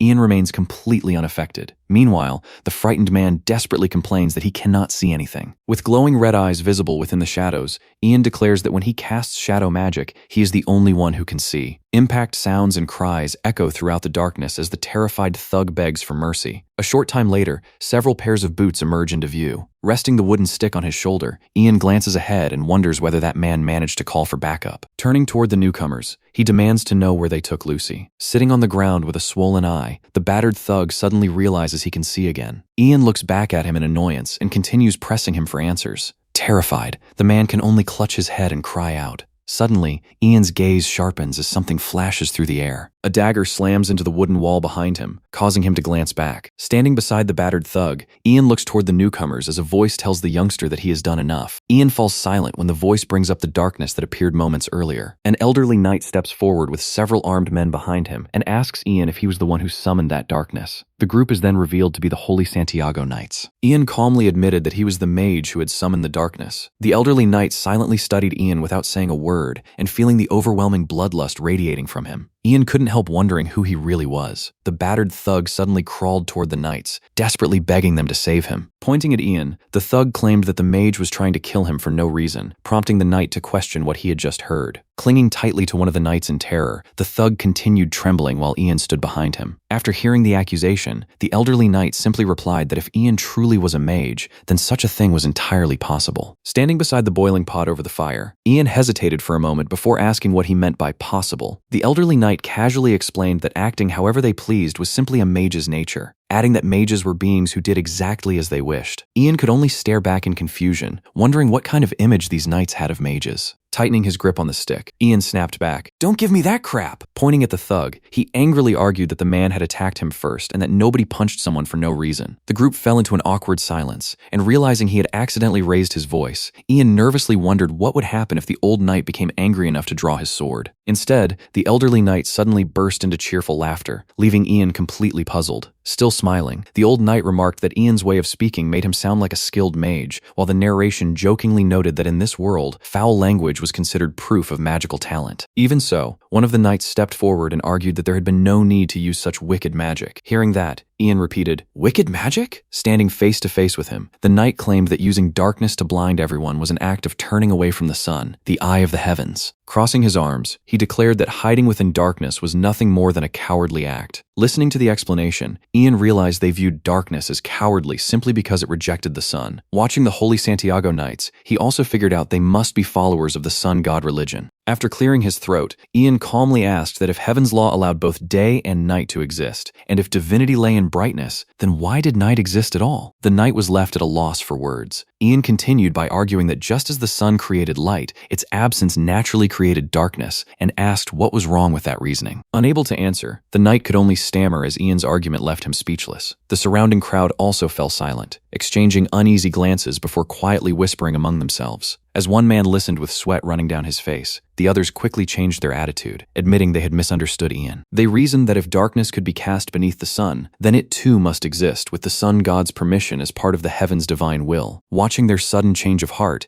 Ian couldn't help thinking these medieval fanatics were unbelievable. He politely asked if he could leave now, explaining that his sister had been kidnapped and he needed to find her. Looking at the thug, the old swordsman asked whether Ian had attacked him because he was helping the kidnappers, and Ian calmly answered yes. The kneeling man immediately shook his head and nervously denied the accusation. The old swordsman ordered Dictree to stay behind and watch the suspect, and the knight immediately agreed. Turning back to Ian, the old swordsman apologized for taking up the young mage's valuable time. With a warm smile, he then offered to help Ian as an apology. At sunset, a small boat carrying Kathy pulled away from the wooden dock. Ian sprinted toward the river while the old swordsman and several others raced after him. Pointing toward the departing boat, someone shouted that it was the one the witnesses had mentioned. Staring at the escaping vessel, the men condemned the kidnappers as terrible villains for trying to flee by water. When they warned that traveling by boat after sunset was dangerous, Ian quietly wondered what they meant. He suddenly stopped after someone loudly called out to everyone. Glancing back, Ian saw the old swordsman clench his fist and wondered what was happening. Raising his fist high, the old swordsman declared that they would pierce through the darkness together for the sake of a single innocent innocent soul before ordering everyone to launch the boats. The knights proudly proclaimed themselves protectors of the weak and vowed to gladly accompany Ian. Watching their determination, Ian realized they truly were a knightly order and admitted that protecting the weak was actually pretty cool. He then asked whether getting on a boat after sunset was really that dangerous, but the old swordsman simply laughed and told him to stop being so formal and speak normally. Looking awkward, Ian insisted that this was how he normally talked, which only made the old swordsman laugh even harder. Meanwhile, as the boat continued moving away, Ian explained that he had spotted a hook earlier and planned to pull the boat closer so they could catch it. Hearing the plan, the old swordsman stared at him in surprise and repeated that he intended to pull the boat in. When he asked how a shadow arts practitioner could use water magic, Ian calmly explained that he had completed the introductory level of several different schools of magic. The old swordsman immediately realized something didn't add up, since every mage he had ever met specialized in only one type of magic. He couldn't understand how someone who had only learned the basics of multiple schools could already cast magic at all. At the same time, Ian stretched out his hand and cast water magic, calling the river to move his way. A massive stream of water surged high into the air above the group, leaving everyone staring in shock. The river erupted into a roaring torrent as the powerful current rushed toward the fleeing boat. Watching the surging river in disbelief, the old swordsman realized Ian's water magic surpassed anything he had ever witnessed on the battlefield. As the current suddenly changed, the fleeing men panicked after noticing the river's flow had shifted. One of the kidnappers looked around in confusion, unable to understand what was happening. A towering wave rose above the boat, startling everyone aboard. Moments later, the empty boat was slammed back against the dock. Watching the soaked kidnappers stumble away, Ian silently observed as the old swordsman told them to walk properly. Just then, Kathy rushed over and threw herself into Ian's arms, crying as she hugged him tightly. Seeing her sob uncontrollably, the old swordsman joked that Ian had made his sister cry, leaving him speechless. Still trembling with tears, Kathy continued clinging to Ian as he gently told her she had been through a lot. Without another word,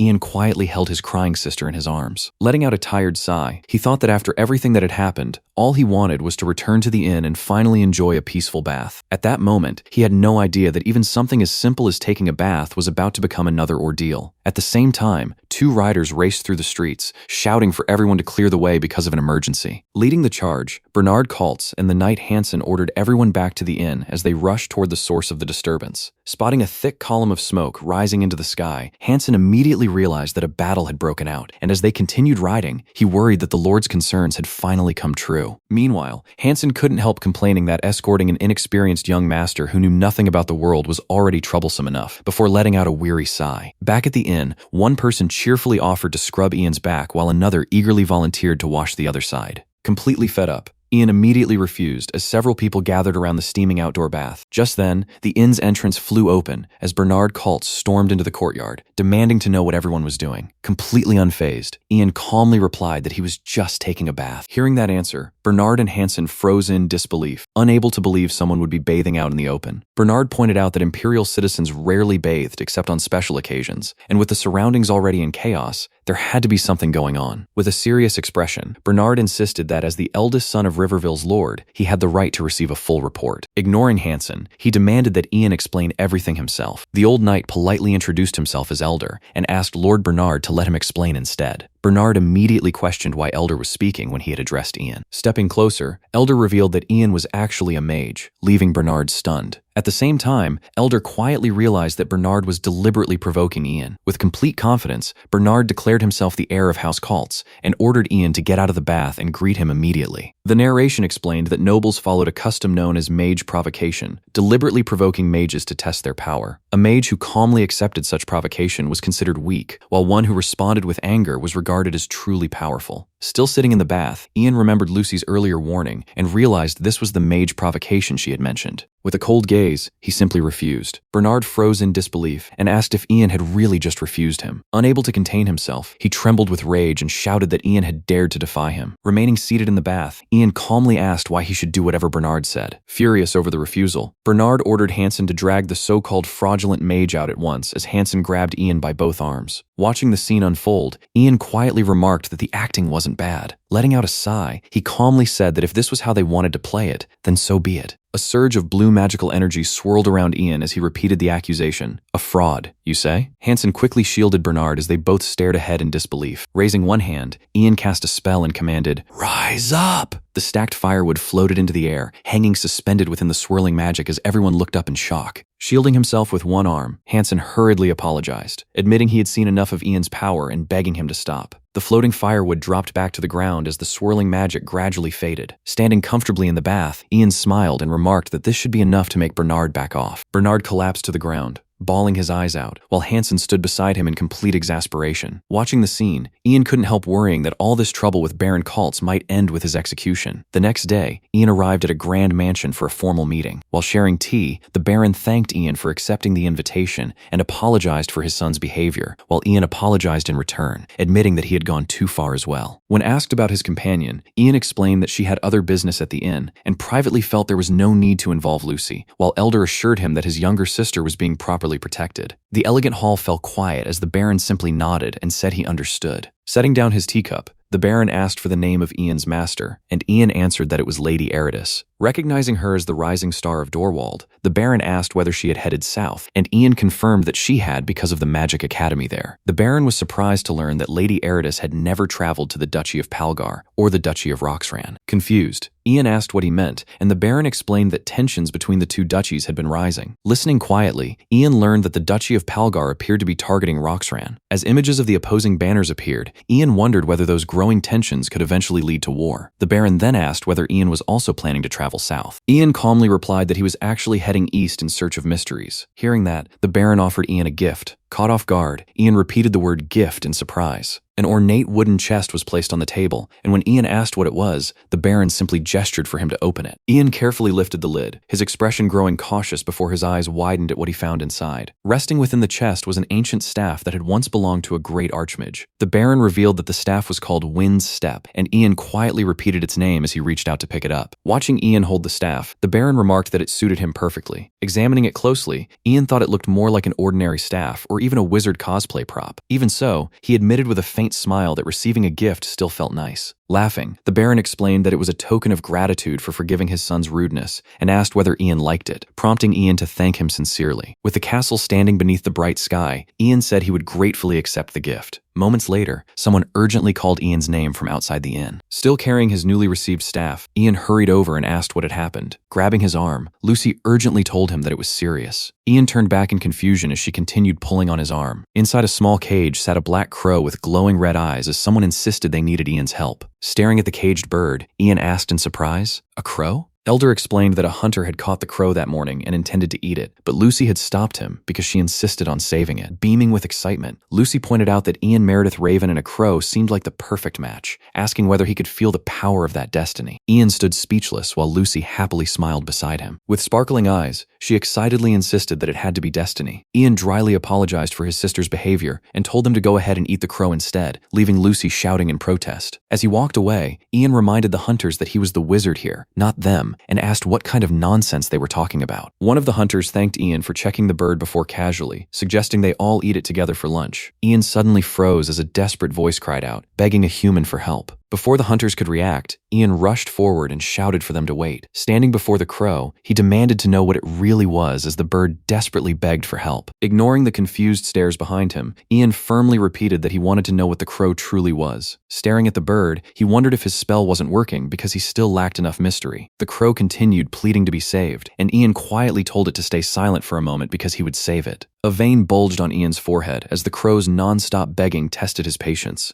Ian finally snapped, shouting that he would save the crow and ordering it to stop talking already. The crow immediately fell silent and watched Ian without another word. A faint smile crossed Ian's face as he realized that even without understanding his words, the crow could read the situation. The hunters stared in amazement as Ian calmly explained that the crow had simply been asking him to save its life. Lucy happily asked them to leave the crow there for now, insisting she had known all along that it wasn't an ordinary bird. Elder jokingly remarked that Lucy must share her brother's gift for seeing mysteries, while she proudly claimed she might have a natural talent for magic, leaving Ian quietly thinking she was getting carried away again. Ian carefully wrapped the crow's injured wing with a clean bandage. Looking over the bandaged wing, Lucy asked if it was done properly, and Ian assured her that it should heal just fine. With the crow resting on the table, Lucy wondered what they should do with it now and asked if they should return it to the hunters. Ian quietly pointed out that if they did, the hunters would simply eat it. The bandaged crow hopped onto Ian's hand and clung tightly to his arm, begging him not to abandon it because everyone else was far too scary. Hearing the crow continue pleading, Ian let out a weary sigh and muttered that it was becoming a real headache. The crow fluttered onto Ian's shoulder and settled there, while Ian calmly allowed it to stay. When Lucy asked if they were taking the crow with them, Ian agreed to keep it at least until its wing had fully healed. Lucy excitedly suggested that if they were keeping it, then they had to give it a name. She happily proposed Obsidian because its black eyes were so pretty, while Ian noticed the crow seemed to be enjoying all the attention.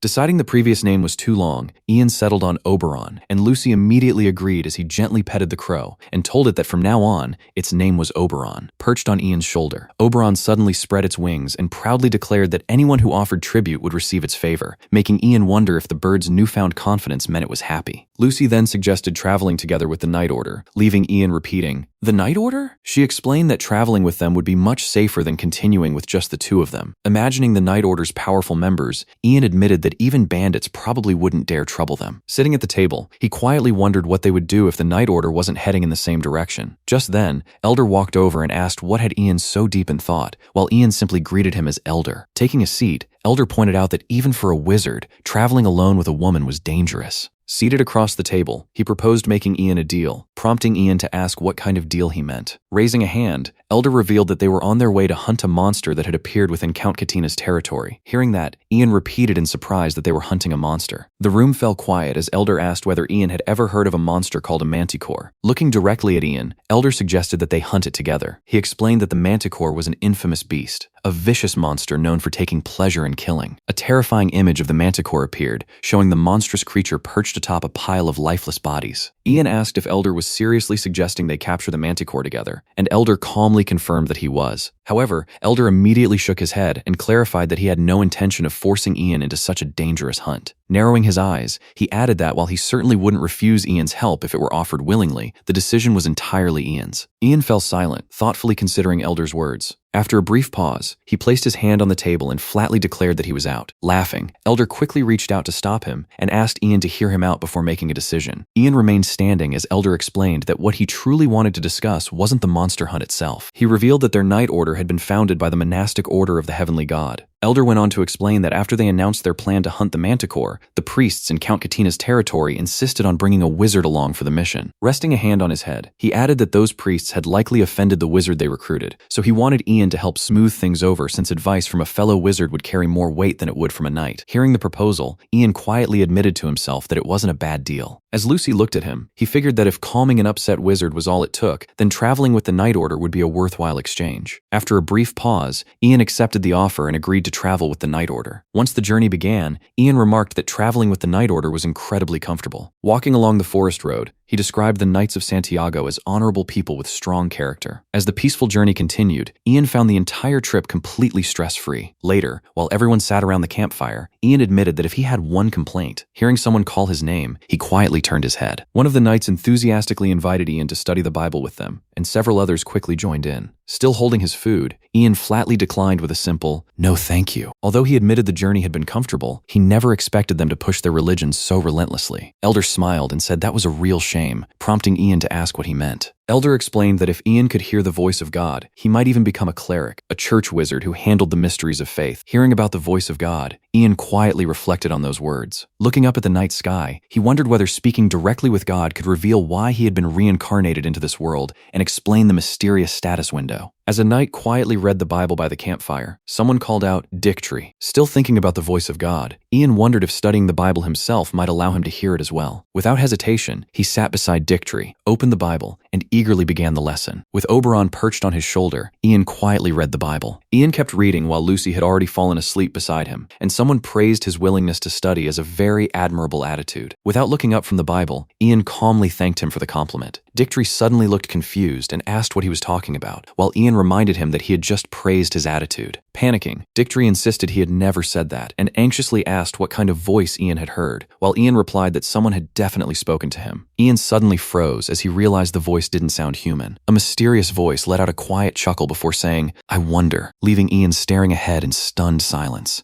Ian abruptly stood up, startling the nearby night. As he raised a hand to his ear, the mysterious voice calmly explained that it was an entity that could not be called human. Pointing upward in disbelief, Ian blurted out, "You're God, aren't you?" The unseen voice hesitated before casually replying, "Probably?" Still in shock, Ian immediately asked about the status window. He then demanded to know why he had been reincarnated into this world. The mysterious voice merely laughed, making Ian shout, "Answer me!" Ian stood frozen beneath the pale night sky as the strange presence suddenly disappeared. The forest fell silent, with no sign of the mysterious voice remaining. Standing speechless, Ian quietly muttered, "Don't tell me," while Dictry watched him with concern. Staring blankly into the darkness, Ian muttered in disbelief that the voice had really left. Receiving no response, he cautiously called out, "Hello!" Frustration quickly got the better of him as he shouted, "Hey, God, come back!" while Dictry grabbed him and tried to calm him down. The entire camp watched in confusion as Ian kept yelling for God to come back, while everyone else desperately tried to quiet him down. After that, Ian became completely obsessed with studying the Bible. He had only one goal: to speak with that so-called God again. His efforts paid off almost immediately as he unlocked a new skill, holy magic, the power to converse with the elegant, dignified, sacred, beautiful, and absolute ruler of this world. The skill window even flashed a cheerful message congratulating him with, "Way to go,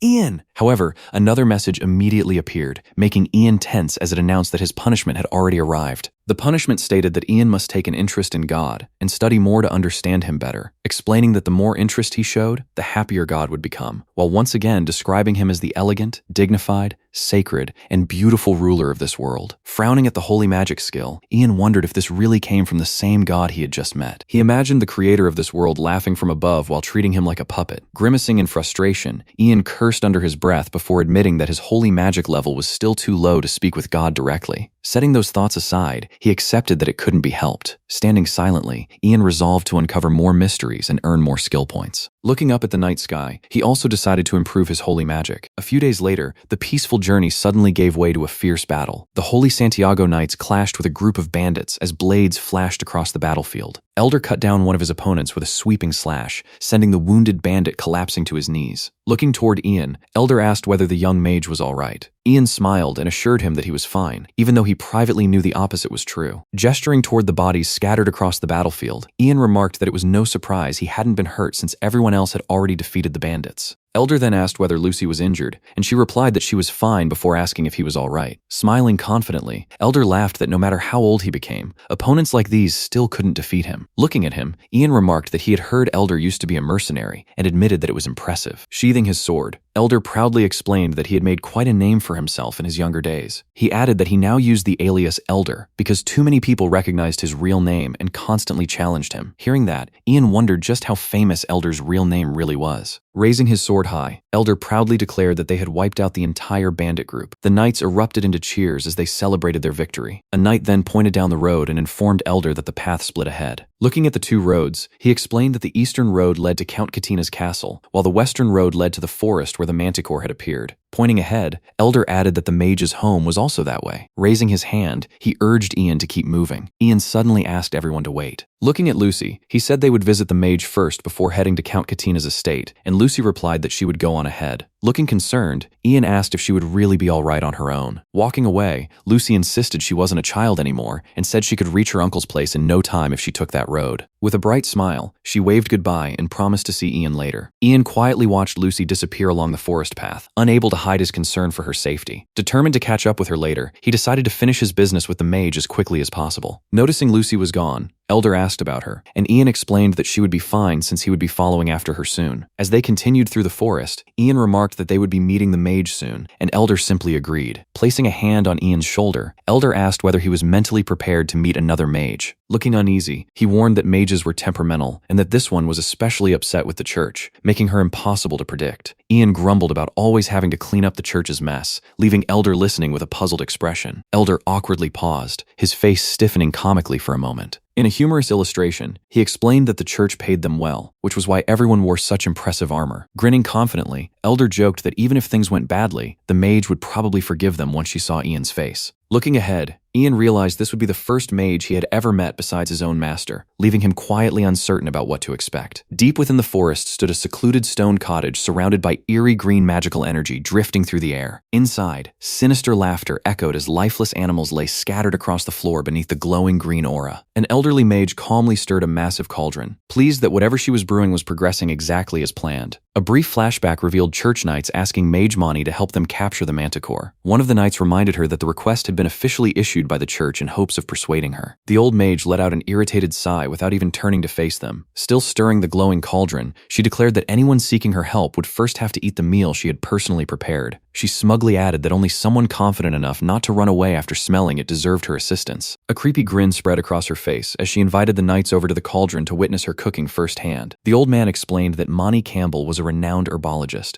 and the group headed toward the secluded cottage hidden deep within the forest. He added that Mani could control vegetation and create incredibly powerful poisons from deadly plant toxins, making her the perfect person to help hunt the manticore. As they approached the cottage, Elder finished explaining why they had come to seek the herbologist's assistance. The moment the group drew closer, a horrible smell filled the air, forcing the knights to cover their noses in disgust. Ian caught the scent as well, but his expression suddenly changed as though he recognized something familiar about it. The group stopped in front of the cottage while a strange green magical aura drifted around the building. Without warning, the cottage door burst open as the old mage threw her arms wide and loudly welcomed the warriors of Santiago. Covering his nose against the overwhelming stench, Elder called out, "Mani Campbell!" Mani grinned broadly and cheerfully welcomed everyone, saying she was glad they had come. She proudly invited the group to enjoy the banquet she had prepared before revealing a huge steaming pot. The cottage was filled with herbs, bottles, and drifting green fumes. The knights struggled to eat, covering their noses as they admitted the smell was almost unbearable. Watching their reaction, Elder remarked that she didn't need to prove her abilities this way, but Mani insisted she had only served a rare dish made from the crops she had carefully grown. Still smiling, she told them that if they weren't willing to be her guests, they were free to leave. Dictory pinched his nose as the foul smell reached him, while another knight could only cover his mouth and recoil from the steaming pot. From the side, Mani watched as one of the knights slumped over the table. Seeing him collapse, she quietly wondered if she might have gone a little too far. Meanwhile, Ian calmly ate from his bowl, leaving Mani staring in surprise as she wondered why that guy was eating so much. Even while everyone else recoiled, Ian continued devouring the garlic-filled soup, making Mani question who could possibly enjoy it this much. Noticing her staring, Ian paused as Mani politely asked whether he was all right. With a bright smile, Ian happily declared that the soup was delicious. Stunned by the answer, Mani could only repeat his words in disbelief, insisting that shouldn't be possible. Ian cheerfully added that the garlic was especially delicious and eagerly picked up another piece. Before he could take another bite, Mani and the nearby knights froze in shock. Mani suddenly grabbed Ian's shoulder to stop him. Still looking confused, Ian heard Mani exclaim that in 40 years as a herbologist, she had never seen anyone as ridiculous as him. Crossing her arms, she fixed her gaze on Ian and asked for his name. Ian introduced himself as Ian Eridus Raven, causing Mani to visibly freeze the moment she heard the name Eridus. Still staring at him in disbelief, she asked if he was the apprentice of the fire sorcerer Eridus. Some time later, night fell over the cottage as Mani apologized for her earlier mischief. As a token of apology, she served everyone a generous feast and invited them to eat as much as they liked. Even with the new meal in front of him, Ian admitted that the chicken stew was delicious as well. The conversation soon returned to the mission as Mani asked whether they were hunting a manticore, and Elder confirmed that they were. Her expression turned serious as she warned that capturing the beast would not be easy. She explained that Count Katina had previously sent hunters after the manticore, but every one of them had been wiped out. Unshaken by the warning, Elder calmly replied that he was prepared for that, prompting Mani to ask whether he had ever hunted a manticore before. Elder answered that he had captured manticores several times in his younger days. Mani then turned to Ian and asked about his experience. After studying him closely, she assumed that anyone trained by Eridus must already be a full-fledged mage. She suggested that Ian lend his wisdom to the Holy Santiago Knights. Her words reminded Ian of Eridus's teaching that every mage would eventually reach a moment when they had to interact with others of their own free will, and that such a moment should never be taken lightly. While listening, Ian felt there was no reason for him to personally help hunt the manticore, but refusing the request could spread bad rumors at the Mage Gathering. That thought reminded him that the Mage Gathering was an organization led by the Magic University to ensure the proper use of mystery. Closing his eyes, Ian realized that if those rumors spread, he might no longer be able to face Eridus or seek help from other mages when he needed it. After quietly considering Mani's proposal, Ian accepted that he had no better option and agreed to accompany the hunting party. The very next day, the group ventured deep into the forest to begin searching for the manticore. As they advanced through the woods, Ian sensed a strange tension in the air while silently hoping Lucy was safe wherever she was. Just then, Oberon arrived with exciting news. The crow excitedly announced that it had found the manticore and pointed out its location nearby. Noticing Ian suddenly change direction, Elder asked if something was wrong, and Ian calmly explained that his companion had already located the beast. Astonished by the crow's tracking ability, Elder listened as Ian explained that he had taught it to understand human speech through necromancy and summoning magic while it rested on his shoulder. Meanwhile, Elder quietly remarked that he could sense an overwhelming bloodlust nearby. Hearing that, Ian politely asked whether, since the manticore was also a monster, he could simply persuade it instead of fighting. Looking at Ian, Elder admitted he wasn't sure. Mani immediately cut in, insisting that a manticore wasn't the kind of creature anyone could reason with. In a chibi reaction, Ian asked what Mani knew about summoning magic, but she proudly declared that she understood mystery perfectly and dismissed his idea. She even added that if Ian actually managed to persuade the manticore, she would personally tell Eridus about it. Hearing that, Ian couldn't help wondering why she would report him to his own master instead of praising him. Just then, Dictory pointed deeper into the forest and urgently called for everyone's attention. Ian and the armored knights immediately turned toward the direction he indicated. A massive shadow with glowing eyes emerged from the darkness, revealing the manticore standing directly before them. The towering beast kept its eyes fixed on the group. Without looking away from the threat, Ian quietly told Mani and Oberon to stay close to him, and they both agreed. When someone called him Master, Elder turned around.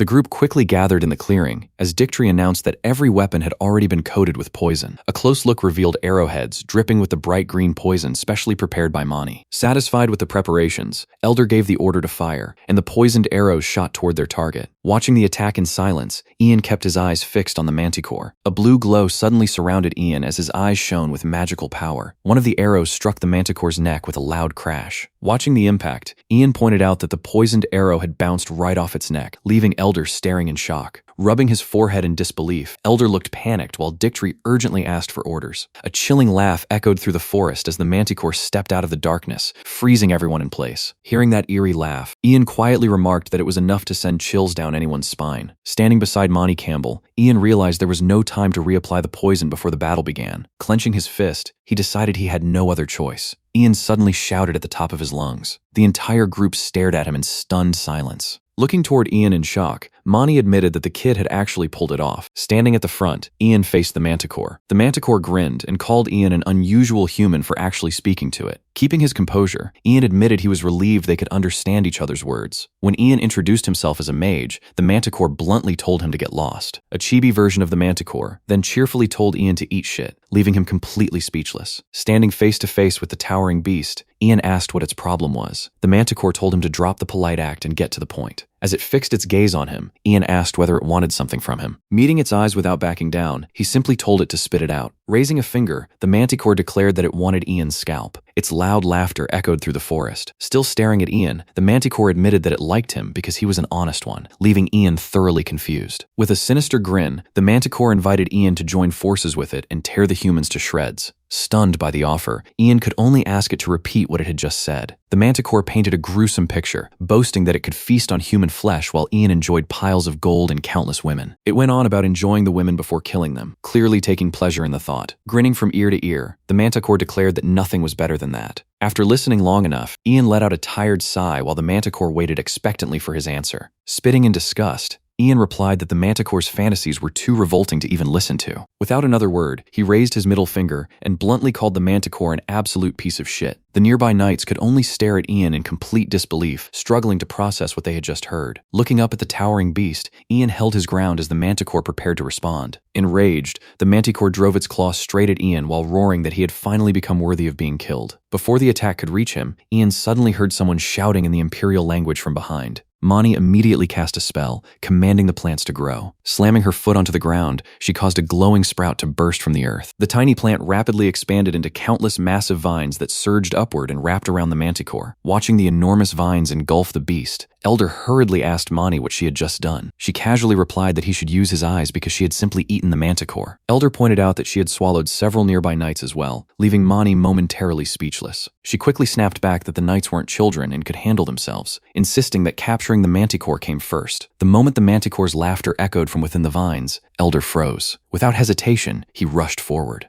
Ian immediately ran after him, calling for him to wait. As Elder reached the others, he anxiously asked if everyone was all right. Following close behind, Ian looked ahead as someone weakly called out, Master. A voice replied that they were fine, but Ian's eyes widened in alarm. Bloodied and gravely wounded, Dictry lay on the ground. Cradling him in his arms, Elder heard Dictry apologize for letting the manticore escape, but immediately cut him off and asked what he was talking about. Ian fell silent, his expression growing heavy. Clenching his fist, he quietly said that everyone had done their absolute best. He never expected to witness someone die right before his eyes, and that person was Dictry. As the memory of Dictry's stunned expression lingered, Ian finally felt the weight of the loss. Watching a dragon soar across the sky, he reflected that in a world where fighting monsters was an everyday reality, the deaths he had only read about in stories were now becoming part of his own life. His fist tightened at his side. Gripping his staff, Ian hurried over to Dictry. Kneeling beside him, he gently called out, "Dictry." Looking at him, Ian quietly recalled, "When you taught me about the Bible, you said this, didn't you?" Standing beneath the open sky, he remembered the words that if someone truly believed and prayed, the heavens would open. A faint smile remained on Dictry's blood-stained face as he softly replied, "Yeah." Placing both hands on him, Ian quietly said, "Let's pray together." Closing his eyes halfway, Ian looked toward the heavens and asked, "Almighty heaven, are you watching?" Still beside Dictry, he pleaded, "Your devoted believer is dying right here. Can't you do something about it?" A radiant voice answered, "Your heaven is right here, Ian." Ian froze in surprise as the voice continued, "If Ian wishes for it, shall we give it a try?" A brilliant blue light engulfed the area around Ian and Dictry. Watching the radiant light surround Ian, Elder stared in astonishment. Blue light gathered around Ian's hands as the wounded Dictry reached toward him and quietly whispered, "You're..." Ian stared at the glowing light around his hands, unable to hide his surprise. Bathed in golden light before a towering cathedral, Dictry found himself kneeling as a voice called, "Awaken, Dictry." A goddess dressed in white descended through the light, and Dictry looked up at her in shock. Staring at the woman before him, he hesitated before asking, "Why, goddess?" The goddess gently replied that she was glad to see him, prompting Dictry to immediately bow before her. Trembling on his hands and knees, he wondered why the goddess was there before realizing that this must be heaven. With a faint smile, the goddess told him that there was still something he had to do. Confused, Dictry asked, "Something I must do?" Reaching out her hand, the goddess told him to spread her will even further. Resting a hand on his head, she gently instructed him to help the weak and bring them happiness. Dictry fell silent as the goddess continued, and, "Assist my apostle, Ian." Golden light filled the scene as she declared, "For that is my wish." Dictry's eyes suddenly opened. Looking down at him, Elder exclaimed that he was awake and called out, "Dictry, are you awake?" Sitting up with a dazed expression, Dictry quietly murmured, "This place is..." Someone approached and called his name. Standing nearby with a smile, Ian asked, "How does it feel to be back from the dead?" Dictry suddenly grabbed Ian's hand, making Ian shout, "What are you doing?" With tears streaming down his face, Dictry asked whether Ian had saved him on the orders of that great being. Ian awkwardly forced a smile, realizing Dictry wasn't entirely wrong since the goddess really had lent him her power. When Ian asked how he knew, he explained that the goddess had told him to save Dictry because he still had many things left to accomplish. Those words immediately reminded Dictry of the goddess, telling him that he still had things left to do. The memory left him completely stunned. Without another word, Dictry suddenly dropped to the ground and bowed before Ian, declaring, "O apostle sent by the goddess,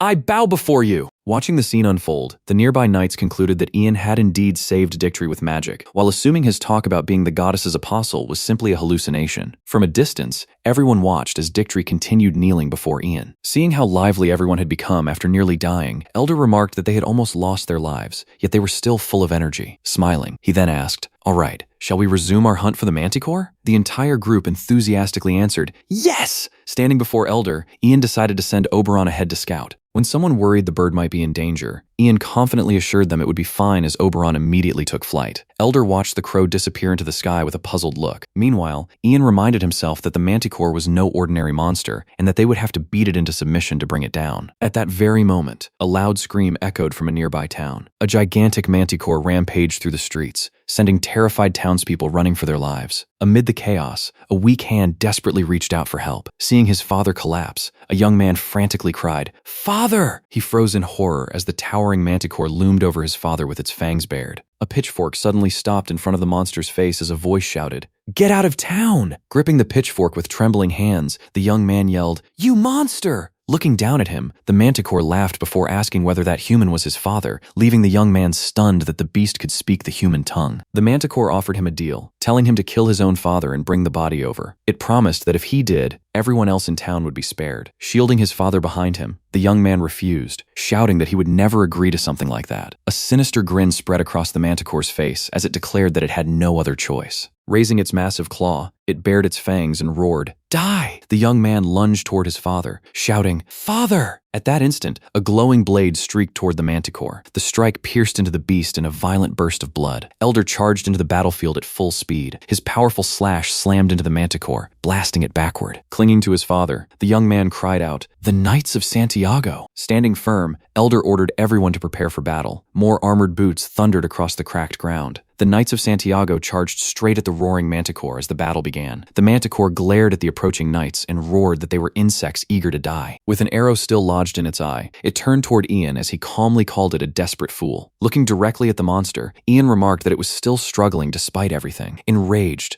the manticore roared back, "Shut up, Mage!" Ian smirked and mocked it as nothing more than a sore loser that was all bark and no bite. Furious at the taunt, the manticore charged straight toward him. It raced across the open field, rapidly closing the distance. Ian maintained a faint smile. Noticing Ian's calm expression, the manticore hesitated for a brief moment before continuing its charge. Just as it rushed directly toward Ian, Mani suddenly stepped in front of him. Raising her staff, Mani commanded the surrounding flora to grow. Glowing green sprouts burst from the ground as the plants rapidly responded to her magic. Thick vines wrapped around the charging manticore, making it snarl. "What is this?" Seeing the opening, Elder shouted, "Now!" The Holy Santiago Knights immediately moved into position. A heavy strike slammed into the manticore. Grinding its fangs, the beast angrily shouted that they were using cheap tricks. Without hesitation, Mani called out, "Ian Meredith, it's your turn!" Ian silently fixed his gaze on the trapped manticore. Pointing his staff forward, he cast, "Oh, fire!" He completed the spell with a single command, "Burn!" A towering pillar of fire erupted around the manticore, forcing a pained groan from the monster. Engulfed in flames, the manticore let out a deafening scream. Ian quietly watched the blazing fire without the slightest change in expression. Sometime later, the damaged town came back into view. The townspeople thanked the Holy Santiago Knights for saving them, and the knights humbly replied that they had only done what was natural. Standing behind Elder, Ian quietly watched the exchange. Oberon tilted his head and asked whether his master was being left out, only for Ian to tell him to shut up. Thinking the others were probably afraid because he had turned the manticore into a giant fireball, Ian kept the thought to himself. Just then, someone hesitantly called out to him, and Ian turned around in confusion. The grateful townspeople bowed before Ian and thanked him for saving their lives. Caught off guard, Ian awkwardly accepted their gratitude while thinking he had never done it for praise. Elder then walked over and called Ian by name. He praised Ian's performance, saying they had only managed to capture the manticore because of his help, but Ian quickly insisted that he had merely followed Mani's instructions and asked Elder to raise his head. Watching Ian's humble reaction, Elder remarked that it was rare to find someone with such remarkable ability and such a modest personality. He even thought Ian could one day become a great figure who surpassed the nobility. Several armored soldiers soon approached the group. The arriving soldiers asked whether they were the ones who had captured the manticore. Looking at them, Elder confirms they defeated the manticore and asks who they are. The soldiers introduce themselves as knights serving Count Catina's castle. Surprised by the invitation, Ian learns that Count Catina has personally requested they escort him to the castle. Soon after, the group is welcomed to the Count's grand banquet, where a feast has been prepared in honor of the warriors who defeated the manticore. The Count praises them as a truly righteous group for risking their lives to hunt the monster in the name of heaven. Elder humbly brushes aside the praise, but the Count remarks that it's a shame his own castle doesn't have knights like them, making the armored soldiers exchange uneasy glances. Smiling, the Count assures Mani that his associates will no longer interfere with her home, and Mani bluntly replies that they should know better. Turning to Ian, the Count says he's already heard a great deal about him from his niece. Ian remains completely focused on the feast, barely noticing the Count is trying to get his attention. The crow points out that someone is speaking to him, finally making Ian look up.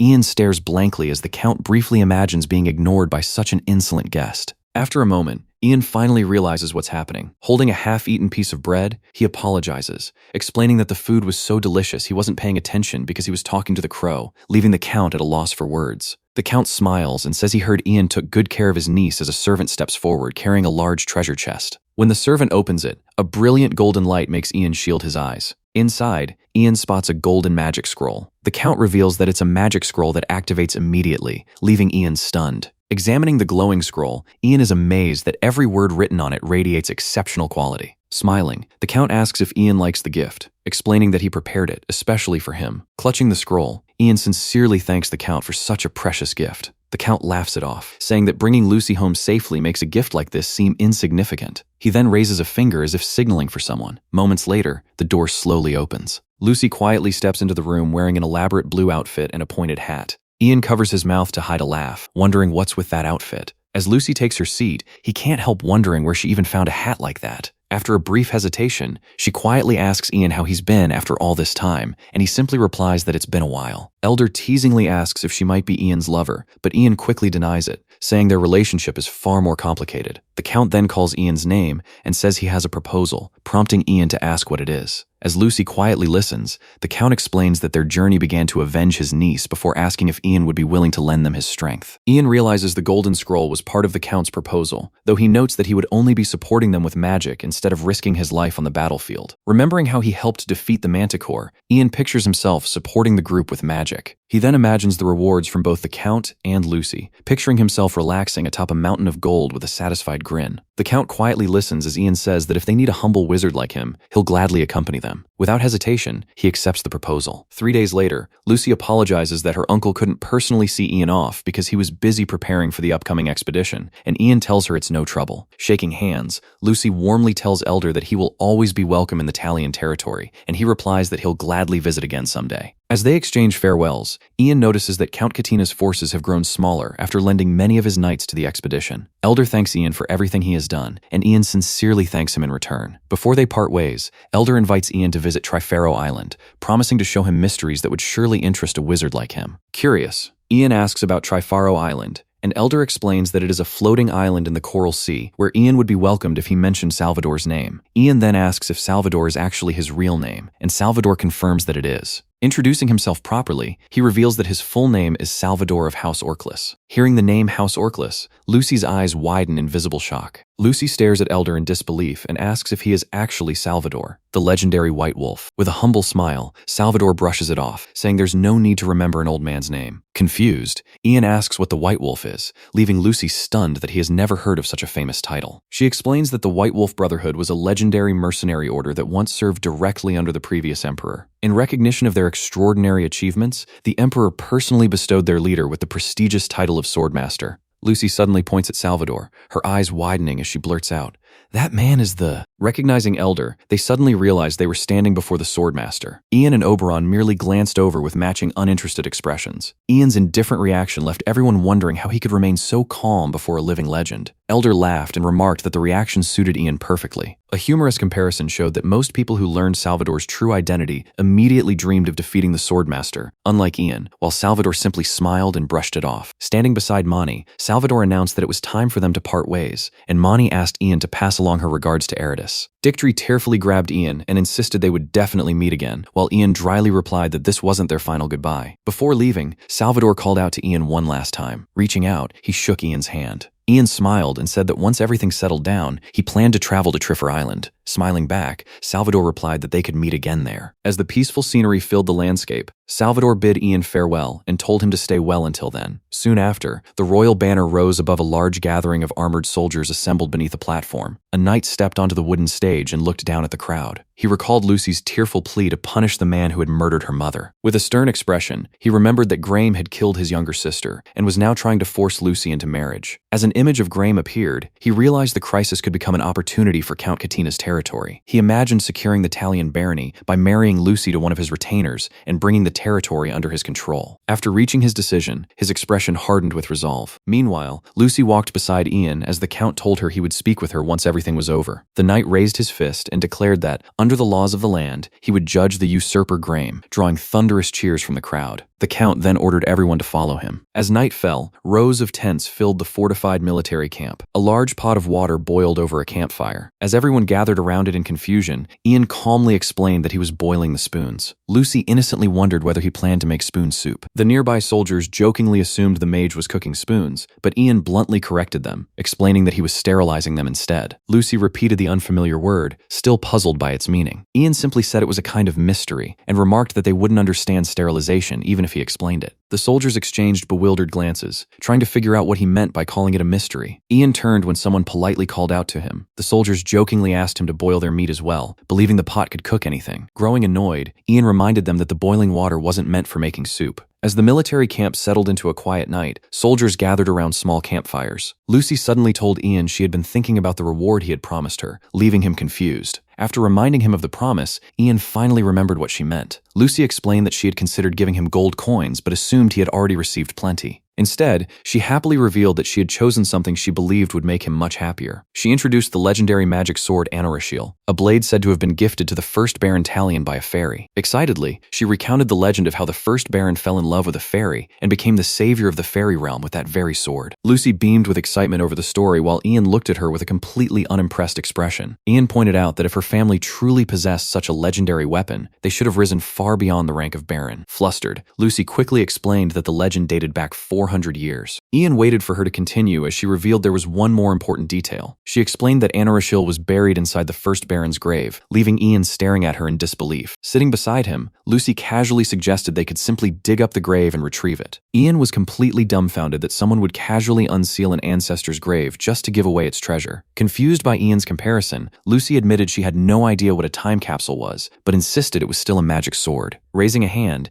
Ian suggested that the sword would be far more valuable if Lucy's own family reclaimed and preserved it. He added that protecting such a priceless heirloom made far more sense than giving it away simply because they had become barons. As the night grew quieter, Lucy admitted that her family hadn't reclaimed anything yet, but thanks to Ian, they had finally earned the chance to fight back. She nervously confessed that she was simply that grateful and insisted Ian deserved a proper thank you gift. Flustered, Lucy suddenly jumped to her feet and declared that she was giving him that precious treasure. Calling Ian an idiot, she stormed away as he reached out and called after her. Scratching his head, Ian quietly wondered if he had said a little too much while Oberon rested on his shoulder. Before he could think any further, someone called out to the mage. A knight approached and informed Ian that Count Katina wished to speak with him. The quiet night settled over the town beneath the bright moon. Elsewhere, a farmer raised his pitchfork at a group of armored men, warning the thieves to leave before they got themselves skewered. The armored men grinned and replied that stealing was simply their line of work, offering to leave if the farmer handed over 3 chickens. One of them shamelessly added that they still had a fight ahead of them and couldn't do it on an empty stomach, leaving the farmer groaning in frustration. Suddenly, the mercenaries froze and looked up in surprise. Looking into the tree, they spotted a crow that looked exactly like the one kept by the mage. Perched on a branch, Oberon loudly announced that his master was here. The men could only stare in shock as they realized the crow was actually talking. From behind them, Ian casually called out, "Hey!" The 3 armored men immediately stiffened. Carrying Wynn's step over his shoulder, Ian looked at them in confusion and asked what they were doing. Meanwhile, inside Count Katina's residence, Ian took a seat as the Count admitted he had a favor to ask. Ian calmly asked what it was. The Count hesitated with a cough, making Ian wonder what kind of request was so difficult to bring up. Count Katina finally asked Ian to put a stop to the mercenaries' crimes throughout the town, leaving Ian visibly surprised. Looking at the Count, Ian questioned whether dealing with mercenaries wasn't a job better suited for the knights. The Count explained that the knights traveled alongside the mercenaries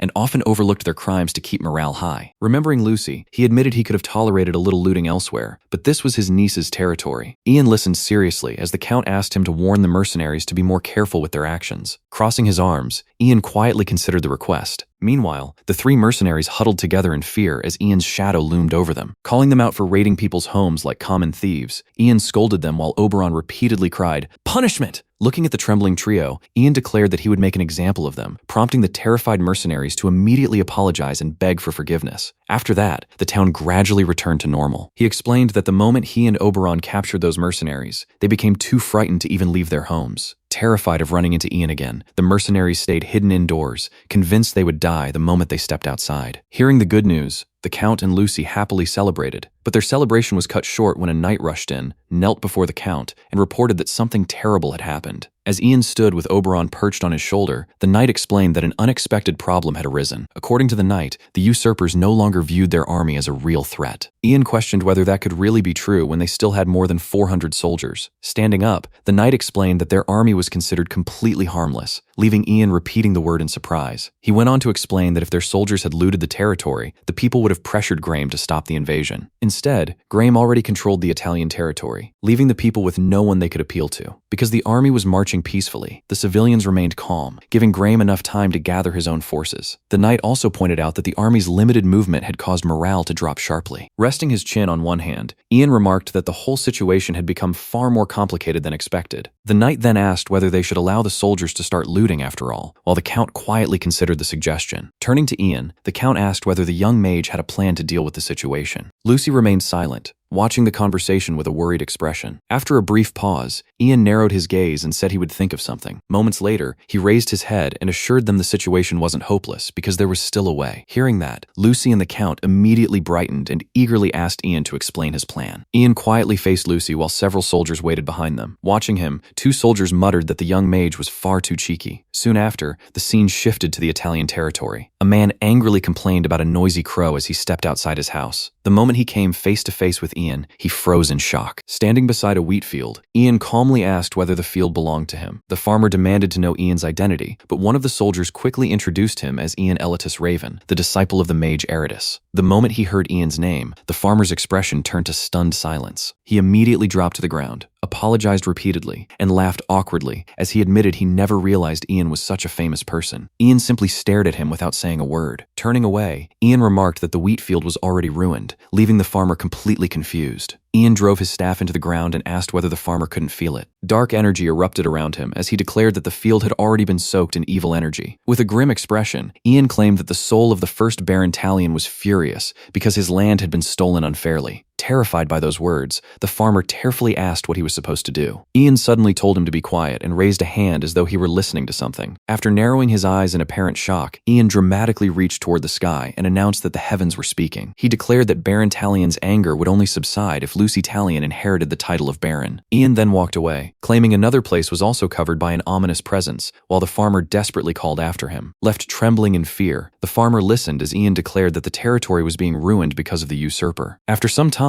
Ian noticed that the rumors had begun spreading, causing the people of Talion to gradually lose trust in Graham. Before long, the townspeople openly demanded that Lucy inherit the title to save the territory from disaster. As public anger continued to grow, Graham's supporters were pelted with rotten tomatoes. With the people's support behind them, Lucy and Ian lifted the army's morale and led everyone toward Graham's position. One of the soldiers quietly watched Ian and Lucy as they marched ahead with the rest of the army. Later, a soldier respectfully reported to the Count. He declared that they refused to fight on such a dishonorable battlefield. When the Count asked what he meant, the soldier revealed that Ian had been spreading rumors that the entire town would be cursed. The Count placed a hand on his head, as the soldiers insisted that keeping a mage who spread curses among them would only disgrace their honor. Ian pointed out that the curse was completely fabricated and questioned why they believed the very rumors he had started, yet they insisted that nothing a mage said could be trusted. The surrounding soldiers agreed with one another, convinced that Ian was only trying to deceive them. Staring ahead, Ian pointed out that if they already believed he might be lying, they would simply dismiss everything he said as another lie. Covering part of his face with one hand, Ian let out a sigh and called it a completely forced argument. The 3 armed knights stood firm as they explained that knights were the true deciding force in any war. Ian quietly turned toward the Count. The Count's uneasy expression showed that he understood the situation as well, because without the knights, there could be no battle. Standing there in silence, Ian realized the Count had no choice but to accept their demands and wondered whether there was any reason for him to stay. Seeing the Count's troubled expression, Ian reassured him that there was no need to worry. Lucy called out to Ian as he quietly explained that, if his presence was causing so much trouble, he would simply leave. Ian then turned back and warned them that if they chose this path, they shouldn't expect his help, no matter what happened from then on. Lucy rushes after Ian and stops him. As he turns, she apologizes, still catching her breath for how suddenly the knights turned against him. As he looks at her, she explains that her uncle had been cornered so badly he couldn't even speak in Ian's defense, and her sincere apology eases the frustration he had been holding on to. Smiling reassuringly, Ian tells Lucy he's not upset, leaving her asking in surprise if he really means it. Even so, he casually remarks that leaving the battlefield shouldn't cause much of a scandal, especially since no mysterious incident is likely to happen on a battlefield full of corpses. With teary eyes, Lucy worries that walking away now will cost Ian the chance to build his reputation. Instead of answering with words, Ian simply smiles and gently pats her on the head, leaving her frozen in surprise. Still patting Lucy on the head, Ian says he doesn't care about making a name for himself as long as she keeps her promise to give him the magic sword. Completely flustered, Lucy eagerly promises she'll get him the sword, then blurts out that if that still isn't enough, he can even marry her and inherit her territory. Ian immediately turns her down, and when Lucy desperately insists she'll give him anything if he'll marry her, he flatly replies that he'll pass. A few days later, both armies finally arrive at the battlefield and line up across from one another. Looking over the opposing force, Graham reports that the enemy numbers around 400. Then a knight jokingly asks if their captain is getting nervous. The captain laughs at the idea, introducing himself as Graham of the single-edged sword before his expression suddenly turns sharp. Watching Lucy, Graham scoffs that siding with Count Katina is nothing but insolence. Even so, he's convinced that once this battle ends, she'll belong to him. Confident of victory, he reminds himself that the fearsome Black Knight from the east is fighting on his side, giving them more than enough strength to win. Suddenly, a report interrupts him as the enemy army comes into view, but Graham dismisses the numbers, declaring it doesn't matter whether they face 400 soldiers or 4,000. Raising his sword high, he vows to cut down anyone who dares challenge him and orders the entire army to charge. The cavalry surges forward, and the two forces begin their clash on the battlefield. Meanwhile, Ian quietly remains beside Count Katina and Lucy, watching the battle unfold from the rear. As the battle begins, one of Count Katina's knights confidently points out that they hold the advantage, and Ian agrees since the gap in military strength is clearly on their side. But a sudden feeling makes Ian freeze in place. His eyes lock onto the mysterious Black Knight, who tears through soldiers with terrifying ease, cutting down enemy after enemy in a relentless charge. When Ian asks about him, the knight beside him explains that the Black Knight came from the Eastern County, a land infamous for its brutal winters, and his black armor leaves no room for doubt. That revelation immediately raises another question in Ian's mind. If that's true, then why is a foreign knight fighting in this battle? As the Black Knight continues cutting through the enemy ranks without slowing down, Ian's uneasiness only grows. Convinced that something isn't right. The Black Knight's unstoppable charge tears straight through the battlefield, and despite the flanks advancing, the center begins collapsing under the pressure. Watching the situation unfold, Ian realizes that if the center breaks, things are about to get very ugly. When he asks what happens if the front line gives way, the commander grimly answers that they'll be next. Lucy and the others freeze in shock. Ian finally understands, prompting the commander to explain that if the center falls back, the enemy will ignore the retreating soldiers and head straight for the Count. The Count immediately explodes in anger, calling his own troops useless before ordering Sir Decade to personally kill the Black Knight. Hearing that order, Ian is caught completely off guard and can't help wondering why Sir Decade of all people has been chosen for the job. Ian remembers that he was the first person who ever treated him like a real human being, a true knight. Realizing that stepping onto the battlefield now is practically a death sentence, Ian desperately begs the Count to find another solution instead. But Sir Decade calmly accepts the Count's command without hesitation, leaving Ian completely stunned. Ian quickly steps in and blocks Sir Decade's path, demanding to know what he's doing. With unwavering resolve, Sir Decade declares that, as the Count's vassal, it's his duty to uphold his knightly oath and stop the enemy's advance. Ian argues that charging toward that monster is nothing but suicide, and insists they'd be better off retreating alongside the Count. Even though he understands Sir Decade's sense of honor, Ian can't shake the feeling that, to someone from the modern world like him, this sacrifice looks like dying for nothing. Ian argues that this isn't strategy at all. It's just sacrificing lives, and points toward the countless soldiers already dying on the battlefield. Even after hearing him out, Sir Decade calmly continues forward, making Ian realize the knight fully understands the situation yet refuses to back down. Ian can't help wondering if this world is destined to keep turning honorable people like Sir Decade into sacrifices. Just then, Sir Silg rides over. Ian recognizes him as the knight who had been defending the center. Sir Silg reports that the defending forces have been defeated and, with time running out, declares that he'll retreat alongside the Count. Hearing such a shameless excuse leaves Ian speechless. Ignoring the report, Sir Decade orders Ian to escort the Count and Baron Talion to safety while he stays behind to hold off the enemy. Before Ian can protest, Sir Decade mounts his horse, raises his sword, and calls for every remaining soldier to follow him. Watching them ride away, Ian can't help wondering if leaving Sir Decade behind like this is really the right choice. To him, Sir Decade is the only honorable knight among this entire group, and it feels horribly unfair that he's the one being sacrificed in a war started by fools. Lucy anxiously calls out to Ian, but another voice interrupts, urgently ordering everyone to retreat because the Count has already given the command. Without another word, he mounts his horse and tells Lucy to go with that bastard Silg, or whatever his name was, prompting her to ask, "What about you?" He then tells her he's retreating with Sir Decade, leaving Lucy stunned. Looking back, he tells her to survive so they can meet again. Lucy desperately reaches out and begs him to wait. Ignoring Lucy's desperate cries, he races straight back towards Sir Decade. Hearing Ian call out, Sir Decade turns in shock, unable to understand why he's returned. Ian immediately declares that he'll draw the enemy away, telling Sir Decade to focus on protecting the Count. Sir Decade refuses at once, insisting Ian can't handle the enemy by himself. With a calm smile, Ian reminds him that he's a mage and can protect himself just fine. Looking into Ian's determined eyes, Sir Decade realizes he isn't bluffing. A relieved smile spreads across Sir Decade's face as he admits he was worrying for nothing. At that moment, the pursuing enemy cavalry charges forward with a single order to capture them. Sir Decade turns back with a grin and tells Ian that he's counting on him. Ian gives Sir Decade one final reminder to stay safe. Left alone,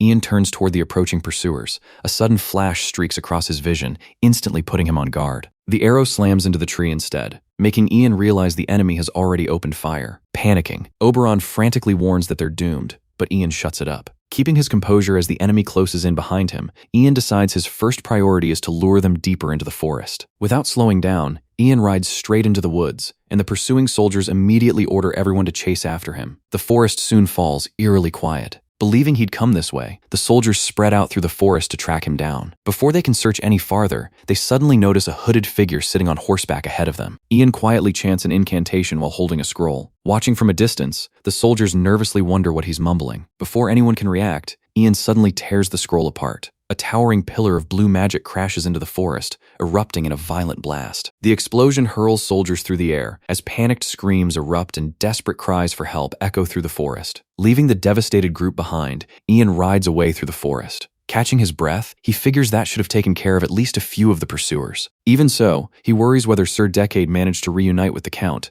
and hopes the remaining pursuers didn't catch them. Deciding to make sure for himself, Ian rides back in their direction. Hidden behind a tree, the Black Knight silently watches him. Meanwhile, Count Katina continues fleeing through the forest alongside his escort. Looking back, Sir Silg suddenly spots a large enemy force closing in and curses that they caught up so quickly. The enemy commander immediately orders his men to fire. A volley of arrows rains down on the retreating group. Sir Silg is struck by an arrow in the shoulder, and the impact throws him from his horse. Lucy can only look back in shock as wounded soldiers lie scattered along the path. Despite his injury, Sir Silg forces himself back to his feet. He swings his sword at the approaching soldiers. Sir Silg stands his ground as the enemy soldiers close in, but a vicious slash cuts across his face. The strike knocks him to the ground. Watching in horror, Lucy asks what they should do, but Count Katina remains silent. The enemy commander steps forward and orders Count Katina to surrender peacefully. Instead, Sir Silg lets out a furious roar and struggles back to his feet with the arrow still buried in his body. His terrifying resolve leaves even the enemy commander wondering if he's some kind of monster. A bolt suddenly slips past him and strikes Count Katina. Seeing the Count struck, Lucy cries out for her uncle as Sir Silg rushes toward him. Lucy catches her wounded uncle in her arms, desperately calling out to him. Barely conscious, he can only weakly whisper her name. Holding her uncle tightly, Lucy breaks down, crying, "Uncle." Watching from horseback, the enemy commander grimly admits he never expected the Count to die. Remembering the captain's order to capture the Count alive, he hesitates in frustration. Accepting that the Count is already dead, he decides they'll have to take the girl instead. Raising his crossbow, he orders everyone, "Capture Lucy!" The surrounding soldiers charge toward Lucy, shouting for the others to grab her. Despite the arrow lodged in his body, Sir Silg swings his sword to shield Lucy and roars, "Stay back!" A vicious slash cuts across him as he cries out in pain. Seeing him collapse, Lucy can only stare in horror and whisper, "No." Facing the advancing soldiers, she desperately refuses to accept being sold off to Graham like this. Fighting back terrors, she silently begs for someone to save her before one name comes to mind, Ian. As a voice calls out, "Darkness!" Purple shadows suddenly surge around her, leaving Lucy staring in shock. The darkness engulfs the battlefield, and the stunned soldiers cry out in confusion as one of them shouts that he can't see anything. Lucy nervously looks around, unsure of what's happening. Just then, Ian grabs her arm and pulls her onto his horse. Still shaken, Lucy glances back as Ian races through the forest with her, escaping the soldiers. Ian glances back with a tense expression as his raven perches calmly on his shoulder. He then looks at Lucy, who meets his gaze in visible relief. While galloping through the forest, Ian urgently asks her what happened to the Count. Lucy sadly tells him the Count didn't make it. Her answer leaves Ian speechless. Breaking the silence, Ian asks if she's hurt, and Lucy thanks him for saving her, assuring him she's unharmed. Still confused, Lucy asks what's happening and where Sir Decade is. Ian explains that Sir Decade was supposed to meet her, but it looks like something happened along the way. Worried, Lucy quietly repeats Sir Decade's name. Trying to reassure her, Ian says Sir Decade is probably all right, but they need to head for the river first. When Lucy asks why, he explains they have to shake off the Black Knight chasing them. Lucy freezes in shock as Ian's warning about the Black Knight sinks in. The Black Knight rapidly closes in on horseback. Ian rides straight through the river without slowing down. As they reach the opposite bank, the Black Knight blocks their path from across the river. Realizing they're cornered, Ian thinks that if they're caught here, they're finished. The Black Knight gets straight to the point, ordering Ian to hand over Talion. Ian coldly fires back, asking if the knight even knows his employer is a complete piece of trash. The Black Knight declares it has nothing to do with him, leaving Lucy stunned. Fighting back tears,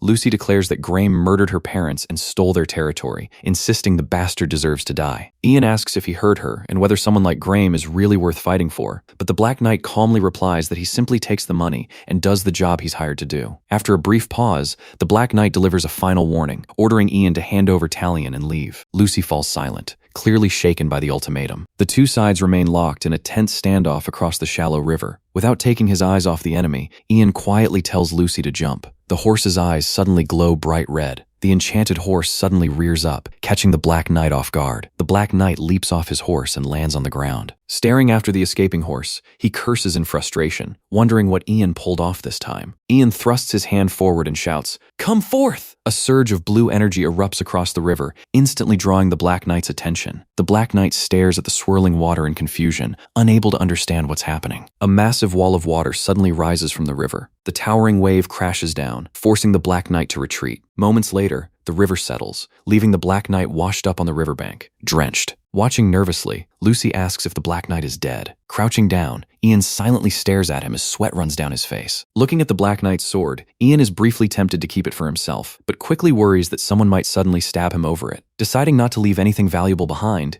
Ian ignores Lucy's confused stare and says it's better to take the equipment before someone else steals it. He reaches for the Black Knight's helmet, planning to remove it first. The moment the helmet comes off, Ian and Lucy freeze in surprise. Instead of the man they expected, a blonde woman lies unconscious beneath the armor. Sometime later, a campfire burns quietly in the forest as the blonde woman remains tied securely to a tree. As she slowly regains consciousness, Ian asks if she's finally awake. Ian and Lucy sit waiting beside the campfire. The blonde woman immediately notices her missing armor, and when she demands to know where it is, Ian calmly explains that he couldn't trust her, so he disarmed her. Realizing she's dressed like this in front of her enemies, she struggles to process the humiliation. Lucy can't help mocking her, calling her pathetic and teasing that charging into battle disguised as a man means she must enjoy living dangerously, leaving the blonde woman blushing in embarrassment. Watching the exchange, Ian quietly notes that Lucy has quite a sharp tongue herself. He reflects that in this world, wearing clothes meant for the opposite sex is practically taboo, comparing it to someone in modern times being caught dressed in a maid outfit while tied up beside a police officer. Lucy then grins and says rumors will soon spread everywhere that the Black Knight was actually a woman in disguise. Hearing that, the woman lowers her gaze and quietly pleads with them to protect her honor. Lucy dismisses her plea, saying a wandering knight who only believes in money has no honor to protect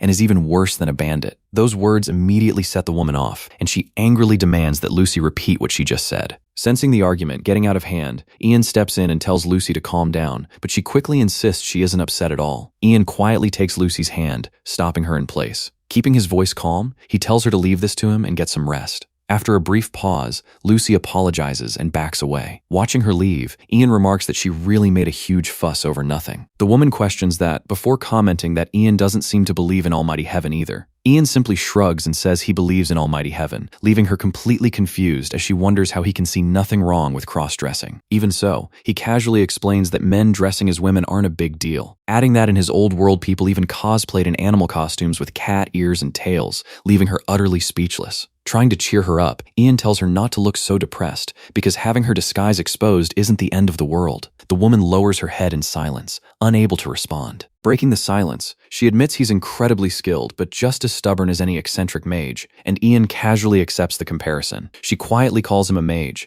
then says she only wants to be treated with the dignity a knight deserves, but Ian immediately refuses, saying he still doesn't trust her. Raising her voice, she swears on a knight's honor that she will never attack him. Ian points out that she still hasn't even revealed her identity, so there's no reason for him to trust her. After a brief pause, she finally introduces herself as Belenka of House Metz. Belenka explains that she comes from Wince County, a barren land in the eastern part of the empire. As the eldest daughter, she trained from childhood to inherit her family's title, but after her father died, her mother passed the estate to her younger brother instead. She says she fought to reclaim her rightful position but lost the succession trial and was ultimately exiled. Hearing her story, Ian asks why she's here, instead of being locked up in prison. Belenka simply answers that she ran away, leaving Ian completely baffled as he asks what she'll do if she's caught. Without the slightest hesitation, Belenka calmly replies that she won't get caught. She explains that she's on her way to the Laurent kingdom. Surprised, Ian asks why she'd go to Laurent. She explains that her father once served as a knight there in his younger days, so she believes they'll take her in as his daughter. Ian quietly says he understands, but can't help wondering if she really thinks her father's old workplace would simply welcome her so easily. Watching her stubborn expression, he realizes she's surprisingly naive. Ian then asks the obvious question. If she's a woman, why was she disguised as a man? Caught off guard,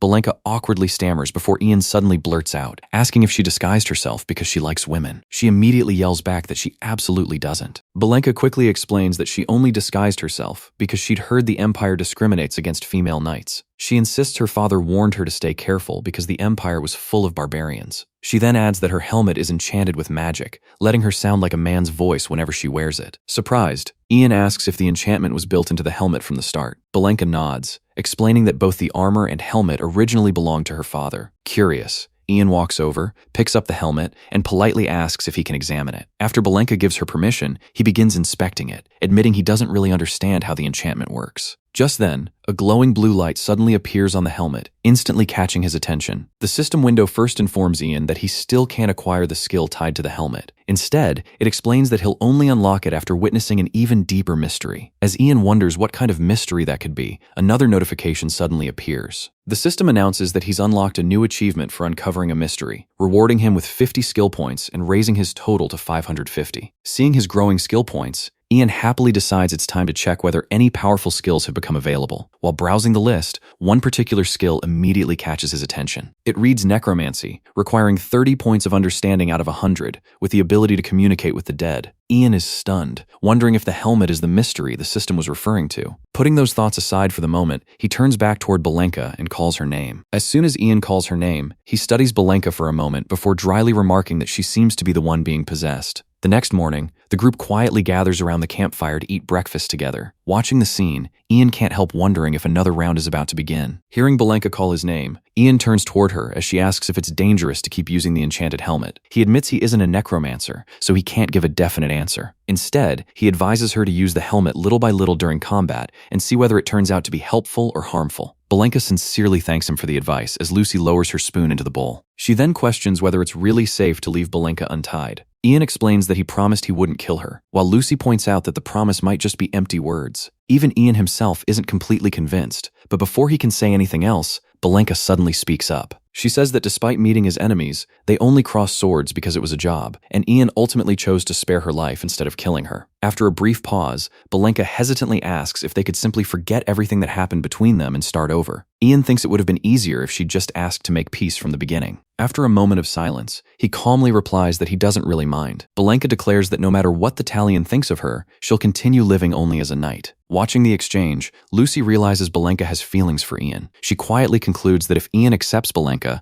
she could become their ally as well. Lucy unexpectedly apologizes for her careless remarks from the previous day. Belenka immediately admits that she was at fault as well. Ian can't help wondering what's gotten into Lucy, since this unusually gentle attitude is nothing like her. Belenka thanks both Ian and Lucy for their generosity in accepting her apology. She then says she still owes Ian a debt for sparing her life. Caught off guard, Ian simply asks how she plans to repay him. Belenka earnestly declares that if there's no other way, she'll repay him with her own body, leaving Ian completely stunned. Kneeling before him, Belenka quietly calls Ian's name. When he asks what she means, Belenka calmly explains that until her debt is repaid, her sword belongs to him, leaving him shocked. Still kneeling before Ian, Belenka pledges her loyalty, leaving both him and Lucy staring at her in stunned silence. Trying to make her reconsider, Ian asks if she even knows who he is, and Belenka simply answers that he's a mage. Even after Ian asks whether she knows where he's headed, Belenka insists it doesn't matter because she'll accompany him until her debt is fully repaid. Unable to decide what to do, Ian falls into deep thought. He imagines how vulnerable a mage would be if an assassin suddenly appeared at close range, reminding himself that mages are weak in close combat, and such an attack would be a serious problem. As Ian imagines an assassin's blade striking, Belenka appears in the vision and intercepts the attack, making him realize how valuable a knight like her could be. After a brief pause, Ian calls Belenka by name. She looks up as Ian smiles and tells her he looks forward to working with her, officially accepting her as his companion. At daybreak, Ian sends Oberon to search for the scattered soldiers. Soon, the crow spots a group of soldiers in the forest. One of the soldiers notices Oberon overhead and recognizes it as the wizard's signal. Even when another questions why they should care, the soldier firmly declares that they have to go. He warns that the mage might put a curse on them, sending the others into an even greater frenzy. Contrary to those fears, around 30 scattered soldiers eventually gather together. He stares in disbelief and blurts out, "You're." The stunned leader recognizes Belenka as the Black Knight, then realizes the legendary knight is actually a woman. Completely unfazed, Belenka calmly introduces herself as Belenka of the County of Wince and asks, "The Black Knight? Who's that?" Her denial only leaves the soldiers even more confused, and they insist she's obviously the Black Knight. Taking offense at the repeated claim, Belenka declares it insults her honor and challenges them to a duel. One mercenary eagerly accepts the challenge, insisting that if he wins, she'll have to admit she's the Black Knight. Moments later, the duel is already over, with the challenger lying sprawled on the ground, completely dazed after the crushing one-sided defeat. The soldiers stubbornly cling to the belief that Belenka is the Black Knight, no matter how much she denies it. To Ian's surprise, the misunderstanding is settled far more peacefully than he expected. Watching everything unfold, Ian can't help thinking that Belenka certainly has plenty of nerve. Before he can dwell on it any longer, Sir Decade approaches and asks if they're finished talking. Recognizing him, Ian greets Sir Decade. Relieved to see him unharmed, Ian says he's glad he's safe, and Sir Decade replies that he looks well too. Lucy smiles with relief as she greets Sir Decade, and he says he's equally grateful to see his lady safe. Ian grows serious and tells Sir Decade there's something they need to discuss. Before Ian can explain about the Count, Sir Decade quietly says he already knows. Sir Decade then asks what Ian and the others plan to do next, and Ian immediately asks what Sir Decade intends to do himself. Sir Decade admits that, if possible, he wants to defeat Graham, but he trails off in hesitation. Ian isn't surprised by the answer, thinking that was exactly what he expected. He realizes that if they retreat now, they'll become nothing more than stragglers, losing everything, their revenge and their justification. Even so, Ian understands that the only person who can decide whether to launch another attack is Lucy. All eyes turn to Lucy as Ian silently leaves the decision in her hands. Sir Decade drops to one knee before Baron Talion and declares they still have more than enough soldiers and military strength to keep fighting if she gives the order. Lucy nervously calls Ian's name, clearly unable to decide.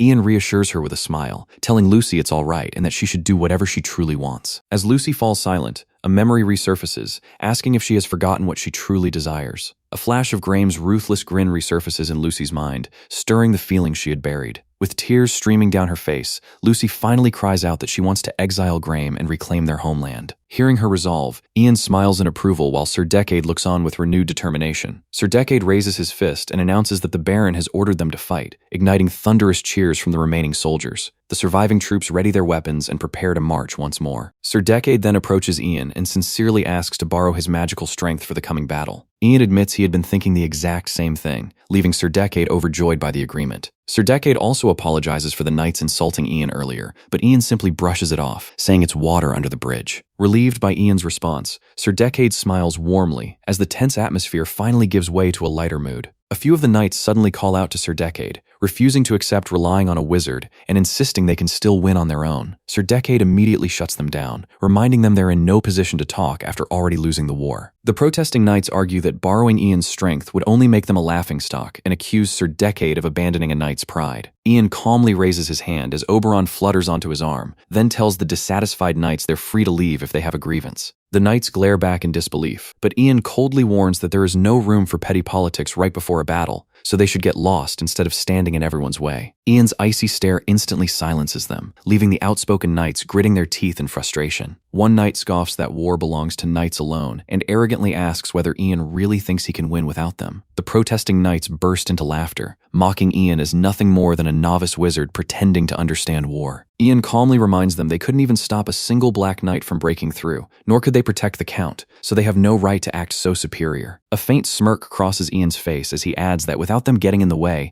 they might have won instead. His blunt remark leaves the knights speechless, their faces twisting with shock and embarrassment. Before the argument can continue, Sir Decade steps between them and asks Ian to leave the rest to him, but Ian immediately protests that he isn't finished speaking yet. At that moment, a powerful gust erupts, swirling into a massive vortex around Ian as he stands unmoved at its center. Sir Decade braces against the raging gale while the knights cling to each other, trembling in fear. Looking at the trembling knights, Ian remarks that it's hard to believe people like them are called knights. Without another glance back, he announces that they'll launch a counterattack against Count Graham at dusk, and only those willing to fight beside him should follow. As evening falls, the group rides toward the battlefield. A knight notices Belenka and wonders why she's there, then suddenly realizes she's the Black Knight. Graham grits his teeth in frustration as he blurts out that Lucy has betrayed them. The battle horn sounds, and the cavalry immediately charges across the field. As her horse gallops at full speed, Belenka's blue eye begins to glow. Graham roars at his soldiers to stop hesitating and attack at once. Both cavalry forces crash into each other, their swords colliding. One mounted knight cuts down an opponent. He glances back and scoffs that the Baron's army is nothing special, only to grunt as an unseen strike catches him from behind. In one clean strike, Belenka cuts off the enemy's head. Her piercing blue eye gleams with deadly intent. Charging ahead with her sword raised,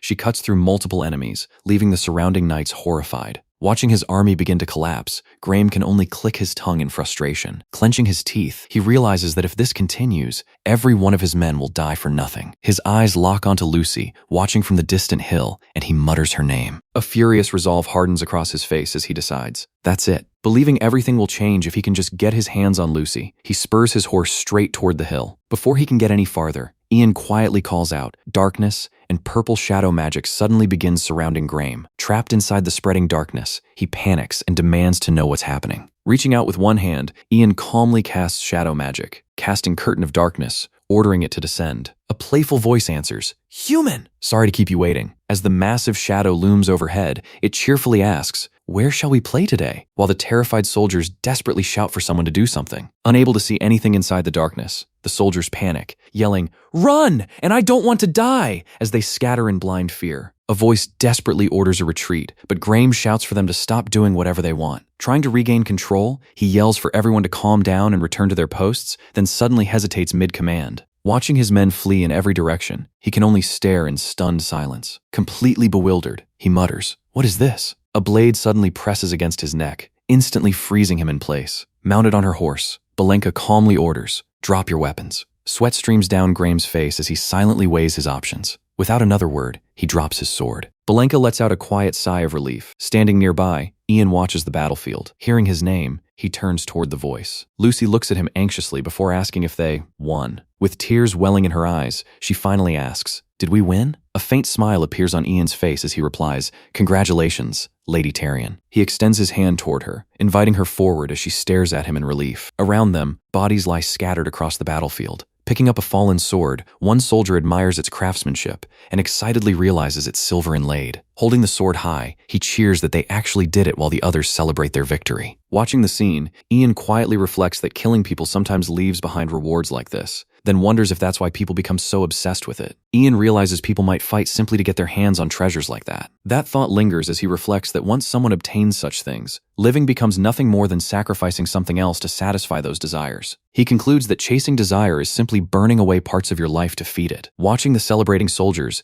Ian dryly thinks that's why medieval people die young. Even after coming here, expecting to uncover the mystery behind death, he admits he still hasn't learned anything and wonders if choosing necromancy was a mistake. His gaze drifts toward a fallen body, and he seriously considers trying necromancy since he already has a corpse right in front of him. He even imagines himself dressed like a necromancer, wondering if he should give it a try. Then another ridiculous thought crosses his mind as he imagines lying inside a coffin beside the corpse and simply waiting. Eridus immediately snaps him out of it, blurting out that he must be out of his mind. Ian only smiles to himself and admits that's exactly what his master would have said. Ian quietly watches Oberon soar across the sky as a single question lingers in his mind. What does it truly mean to be a wizard? Looking back on everything so far, he realizes he's only stumbled into mysteries by pure chance instead of understanding them himself. As purple mana flickers across his hand, Ian begins questioning whether this is really the right way for him to train. He decides that if he wants answers, he'll have to push himself far beyond his current limits. Even while standing inside a glowing magic circle, he admits that he still doesn't truly know the path he should take. Just then,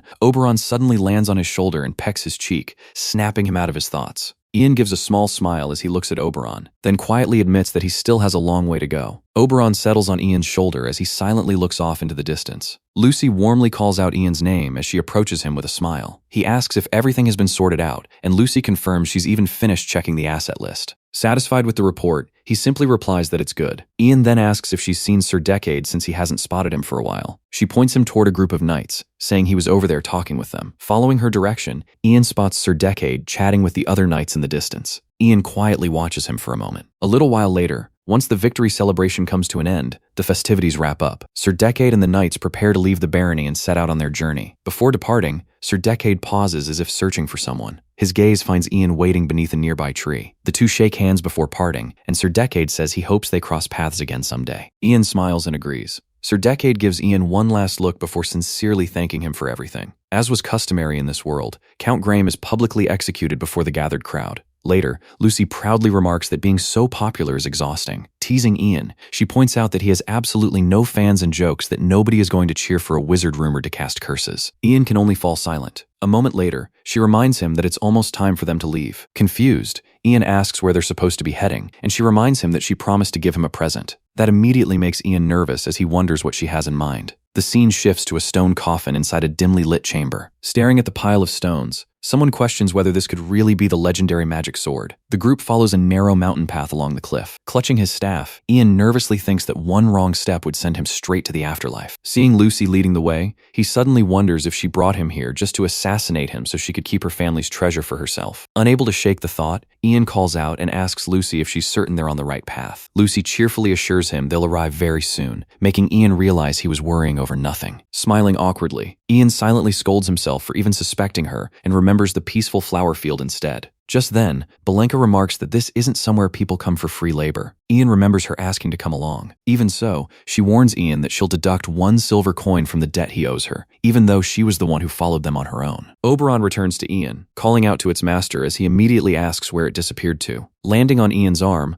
Oberon explains that it spent some time scouting from the sky. It then reports spotting humans above them, leaving Ian visibly puzzled. Repeating? Humans? Ian's expression turns serious as he processes the unexpected report. Belenka interrupts with a grim warning, saying the situation is bad. She reveals that more than 10 people are gathered just outside, shocking Lucy. Looking over the camp, she estimates that with all the tents set up, there are probably 30 to 40 people in total. Ian immediately suspects they're grave robbers, concluding that a group that large must be professionals who learned about the site in advance. Without hesitation, Lucy enthusiastically raises her fist and declares that they should attack, leaving Ian completely caught off guard. Lucy insists they'll launch a direct assault, but Belenka quickly shuts the idea down, warning that they're badly outnumbered and a frontal attack with so few people would be suicide. Lucy excitedly asks if they really can't win, only for the exhausted Belenka to remind her that she's human, not some superhuman monster. Clicking her tongue, Lucy turns to Ian and asks what he thinks. Ian stays lost in thought, making Lucy call his name again. After a moment of silence, Ian admits that fighting them isn't impossible, but he seems to be weighing a different approach. Watching his expression,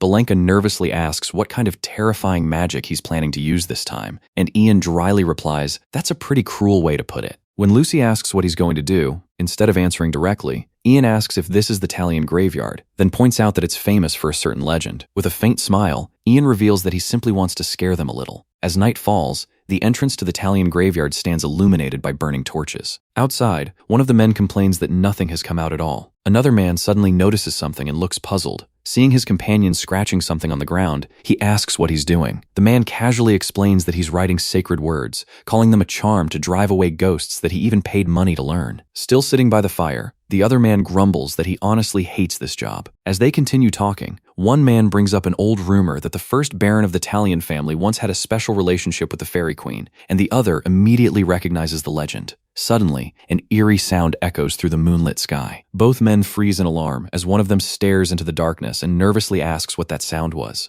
Another man can only stammer out a frightened, "Hey, hey." A strange purple shadow begins spreading across the ground, leaving one of the men pointing at it in shock as he mutters, "What is that?" Hidden in the darkness with a faint smile, Ian quietly whispers a single word, "Shadow." A giant shadowy ghost rises from the darkness. At Ian's command, "Move!" it lurches forward. The men freeze in disbelief, staring at the terrifying figure as confusion overtakes them. Towering above them, the ghost demands, "What are you doing in my territory?" Terrified, the two men cling to each other and can barely force out the words. "A ghost?" Panic spreads instantly as they stare at the enormous apparition, completely frozen in fear. The ghost glares down at them and roars, "You people!" sending the grave robbers running in terror as one of them screams that Baron Talion has returned from the dead. One robber collapses to his knees instead of fleeing, desperately begging God to forgive him. As the full moon hangs overhead, he cries out, "God, please forgive," making the kneeling man look up in disbelief, wondering if he's been saved. His hope lasts only a moment before a sharp blade is suddenly pressed against his neck, leaving him frozen in terror. Belenka holds her sword against the trembling man's neck and coldly promises to spare his life if he surrenders without resisting. The frightened man immediately begs for mercy, insisting he doesn't even know who the mage inside the tomb is. Hearing that, Belenka calls out to Ian. After checking the mausoleum, she reports that there's definitely a mage hiding inside.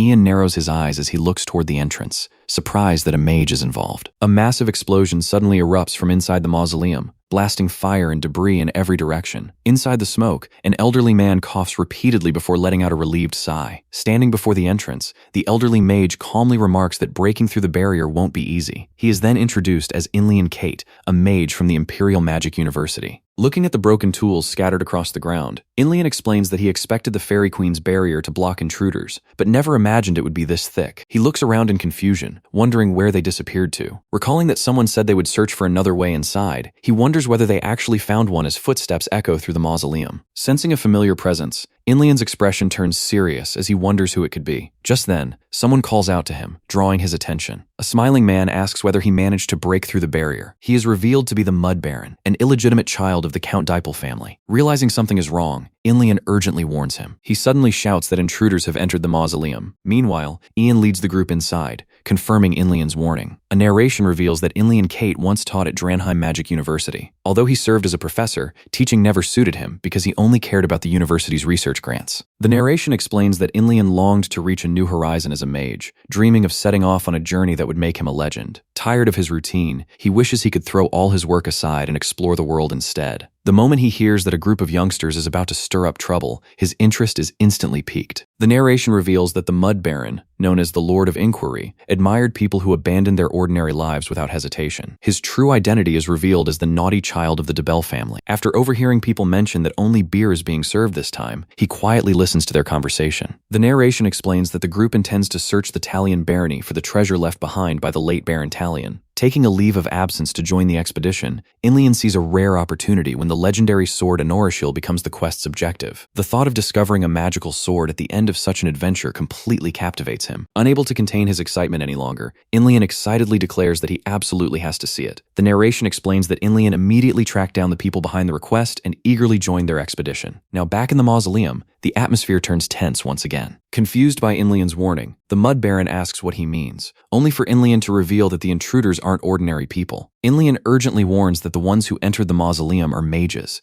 and that's how he ended up in this situation. Ian cautiously leads the group deeper into the mausoleum. Shivering uneasily, Lucy admits the place feels creepy, and Belenka warns everyone to watch their step because there's no telling what awaits inside. Darkness suddenly calls out to Ian, excitedly asking him to play together again. Ian awkwardly replies that they've never played together before, but Darkness insists that he should lie down like he always does and even make those snoring sounds. Realizing Darkness is talking about him sleeping, Ian is left speechless as Oberon confirms that he really does snore. A sudden screech from Oberon startles Lucy, and she instinctively grabs Ian's arm. Hearing her panic that something is lurking ahead, Ian calmly replies that grave robbers are expected in a place like this. Still clinging to him in fear, she insists she saw a monster, not a grave robber. The whole party freezes in place for a moment. Chuckling, Belenka assumes everyone is only startled because it's their first time exploring a cave. Then Lucy asks what she actually saw. Belenka explains that the voices belong to fairies, creatures that love mimicking human voices, leaving Ian completely confused by her explanation. The others immediately accept her answer, making Ian stare at them in disbelief and wonder if they seriously believe that.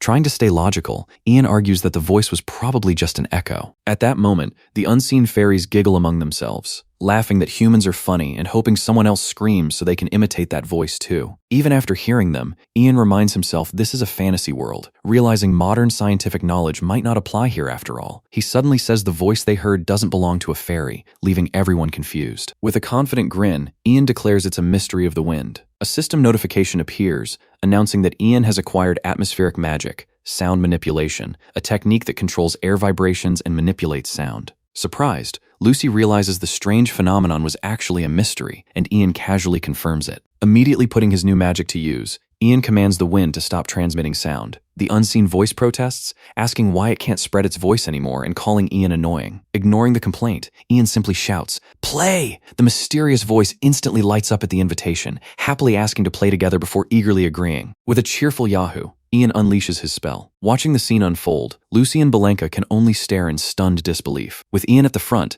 the group cautiously follows behind him. Watching him from behind, Belenka realizes in amazement that it really was the mystery of the wind. With a quick hand gesture, Ian warns everyone to stay alert. His expression turns serious as he senses enemies nearby. A voice echoes from the darkness, chanting, "Earth, tremble!" Recognizing the spell, Ian realizes it's the mage who entered the ruins earlier. Reacting immediately, he counters with, "Earth, be still!" A footstep echoes through the corridor. Inlian emerges with 3 companions and calmly remarks that Ian is quite skilled with magic. Eyeing the newcomers, Ian focuses on the old man and wonders who the person standing behind him is. Inlian asks if Ian is a geomancer, but Ian calmly replies that he's only studied geomancy and isn't one himself. Ian then asks the old man to identify himself. The old man introduces himself as Inlian Kate, a mage from Dranheim, before asking for Ian's name in return. Ian calmly replies, "I'm a mage. My name is Ian Eridus Raven." The moment he hears the name Eridus, Inlian's expression freezes in shock. Realizing who Ian is talking about, he asks if Ian means Eridus,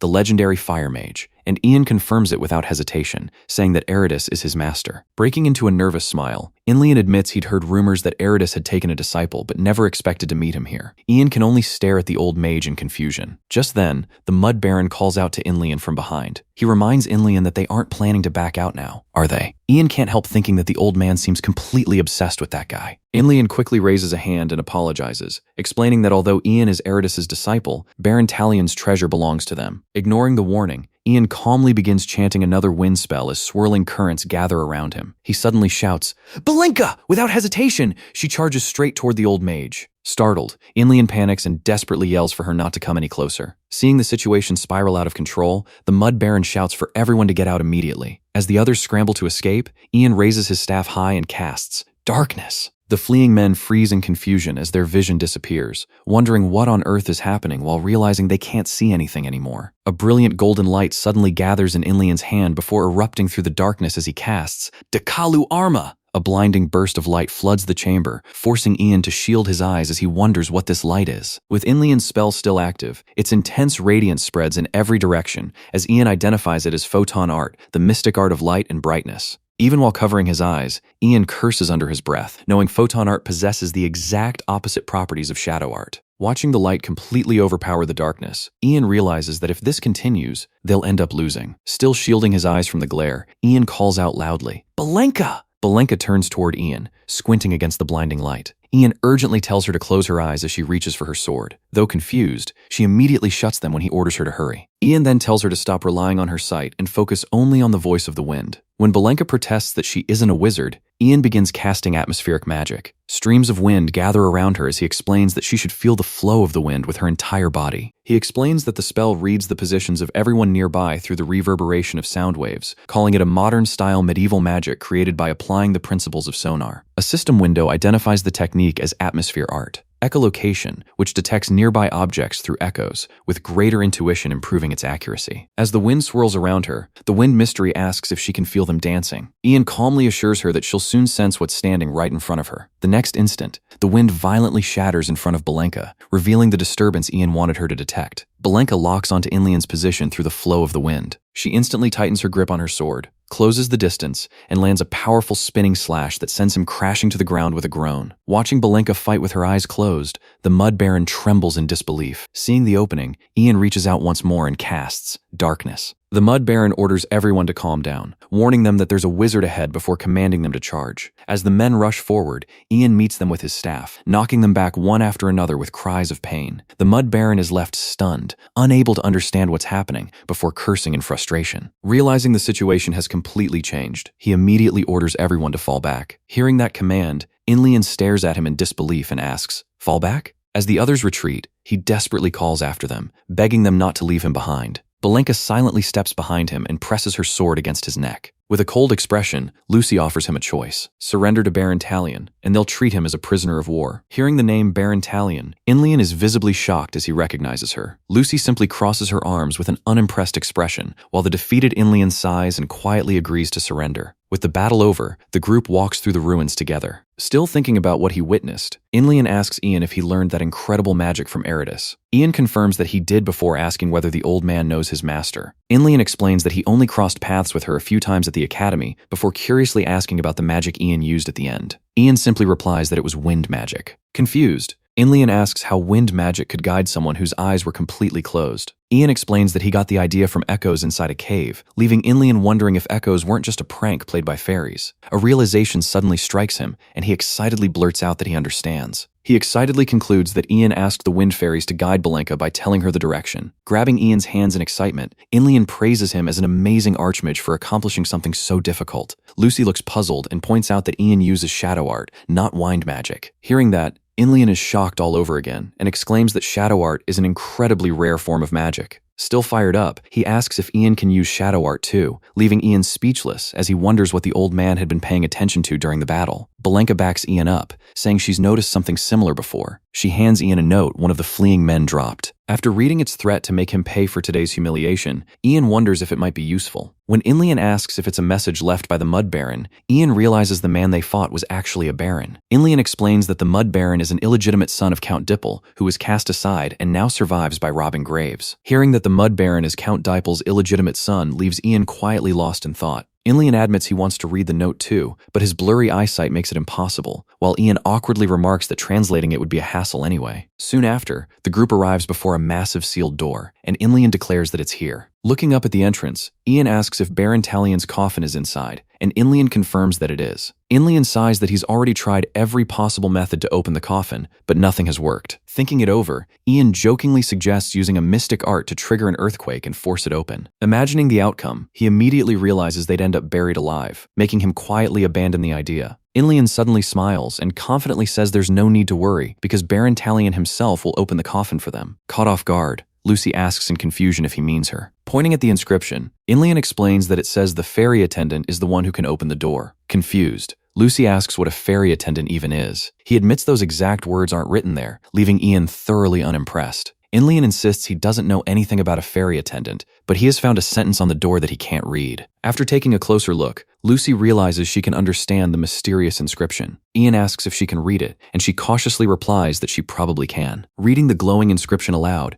she says, "I will never forget my friendship with you for all eternity." The moment those words are spoken, the ancient door begins to rumble, leaving everyone staring at it in shock. An intense beam of light suddenly bursts from the sealed door. Ian realizes Lucy truly belongs to the Talian family after hearing her read the inscription, and she cheerfully confirms that she does. Curious, Ian asks what language she was reading and what it says. Lucy explains that it's the fairy language, but she only memorized it because her father taught it to her without ever learning its meaning. Hearing that, Ian immediately realizes that must be why she could read the mysterious inscription. As everyone's attention shifts to Baron Talian's coffin, they notice a strange pile of stones resting on top of it. Lucy steps closer in curiosity, but Ian immediately notices the stones and questions what they are. Inlian's expression instantly changes in shock. Realizing the danger, he rushes forward and grabs Lucy, urgently shouting for her not to touch the stones. Confused by the sudden warning, Ian asks what's wrong. Staring at the stones in alarm, Inlian identifies them as the tomb of the Fairy Queen. Ian is left stunned by the mention of the Fairy Queen. Looking at the stones on the coffin, Inlian admits that, for some reason, he has a terrible feeling that touching them would bring disaster. Unable to understand it, Ian asks why the Fairy Queen's tomb would be placed on top of Baron Talian's coffin. Inlian believes it was meant to protect the Baron's body forever, making sure no one could ever lay a hand on it. Remembering how Lucy described their relationship as a love story, Ian quietly wonders if this level of devotion is closer to obsession. His imagination immediately runs wild, picturing the Fairy Queen clinging to the Baron and refusing to let him go even in death, leaving him with an awkward smile. Inlian suddenly calls Ian over, and he turns in confusion to see what he wants. Looking around the chamber, Ian notices the Baron's belongings gathered together and wonders if they were buried alongside him. Lucy excitedly points out a sword embedded in the rocks, identifying it as the magic sword Anirecap, a weapon forged with the power of the sun and the moon. Comparing it to the legends, Lucy remarks that she expected a much larger longsword, but this one is surprisingly small. Ian agrees with her observation. Even so, Ian finds himself unable to take his eyes off the mysterious sword. Lucy eagerly urges Ian to pull the sword from the stone, and the moment he grips the hilt, Anirecap slides free as brilliant blue energy erupts around it. Holding the glowing blade, Ian quietly examines it as Lucy eagerly asks if he can feel its power. As he studies the sword, Ian senses that some kind of magic has been placed on it. Running his hand along the blade, he realizes it radiates both a scorching heat and an icy chill at the same time, perfectly matching the legend of a weapon forged with the power of the sun and the moon. Curious, Ian channels his fire magic into the sword and commands its power to surge forth. The blade instantly responds, blazing with intense crimson flames that wrap around its edge. Watching the transformation, Lucy beams with excitement and asks how he managed to do it. Ian explains that since the sword was said to be forged with the power of the sun and the moon, he simply tried channeling his mystic art of fire through it, and it seems to have worked perfectly. Inlian points out that Ian's current method doesn't seem to be the sword's true way of being used. Ian agrees, explaining that he only infused it with his mystic art of fire, not the true power of the sun itself. Inlian tells him that once he becomes more familiar with Anirecap, he'll eventually discover the proper way to wield it, and Ian decides he'll research the sword further. Looking at the blade with satisfaction, Ian realizes he still can't control the true power of the sun and moon, but once his abilities improve, he should eventually be able to unleash its full potential. Watching Ian admire the sword, Lucy quietly smiles before asking if he likes her gift. Ian happily thanks her, saying he truly appreciates it, and Lucy warmly replies that he's already helped her so much, so this is the least she could do. With everything settled, Belenka suggests it's time to leave since everyone is getting hungry, and the group agrees before heading out of the tomb together. As they walk outside, Ian casually asks Lucy when she first started studying the fairy language. Lucy answers that she's been learning it since childhood, because every member of the Talion family is expected to master the ancient fairy language. Just then, a fairy quietly watches them from the bushes before disappearing into the darkness. Everyone soon falls asleep, but sometime later, Inlian suddenly rushes over and urgently shakes Ian awake. Still half asleep, Ian asks what happened, and Inlian nervously tells him he can sense a powerful presence lurking outside. Ian's expression immediately turns serious as he focuses on the strange presence. Inlian admits he has no idea what it is, but he's certain whatever is out there is targeting their group. Looking toward the dark forest, they see only a pair of birds flying overhead, leaving the others confused. Even so, Inlian refuses to lower his guard, insisting he definitely sensed something hiding nearby. Ian wonders if the strange presence might be nothing more than grave robbers, but Inlian immediately rejects the idea, insisting it isn't a human presence. He explains that whatever is out there is closely connected to mystic arts, leaving Ian puzzled by the unexpected answer. At that moment, Oberon swoops down, and Ian quickly asks whether he spotted anything unusual. Oberon eagerly reports seeing tiny human-like beings, and Ian repeats the description in confusion. When Ian asks where they are,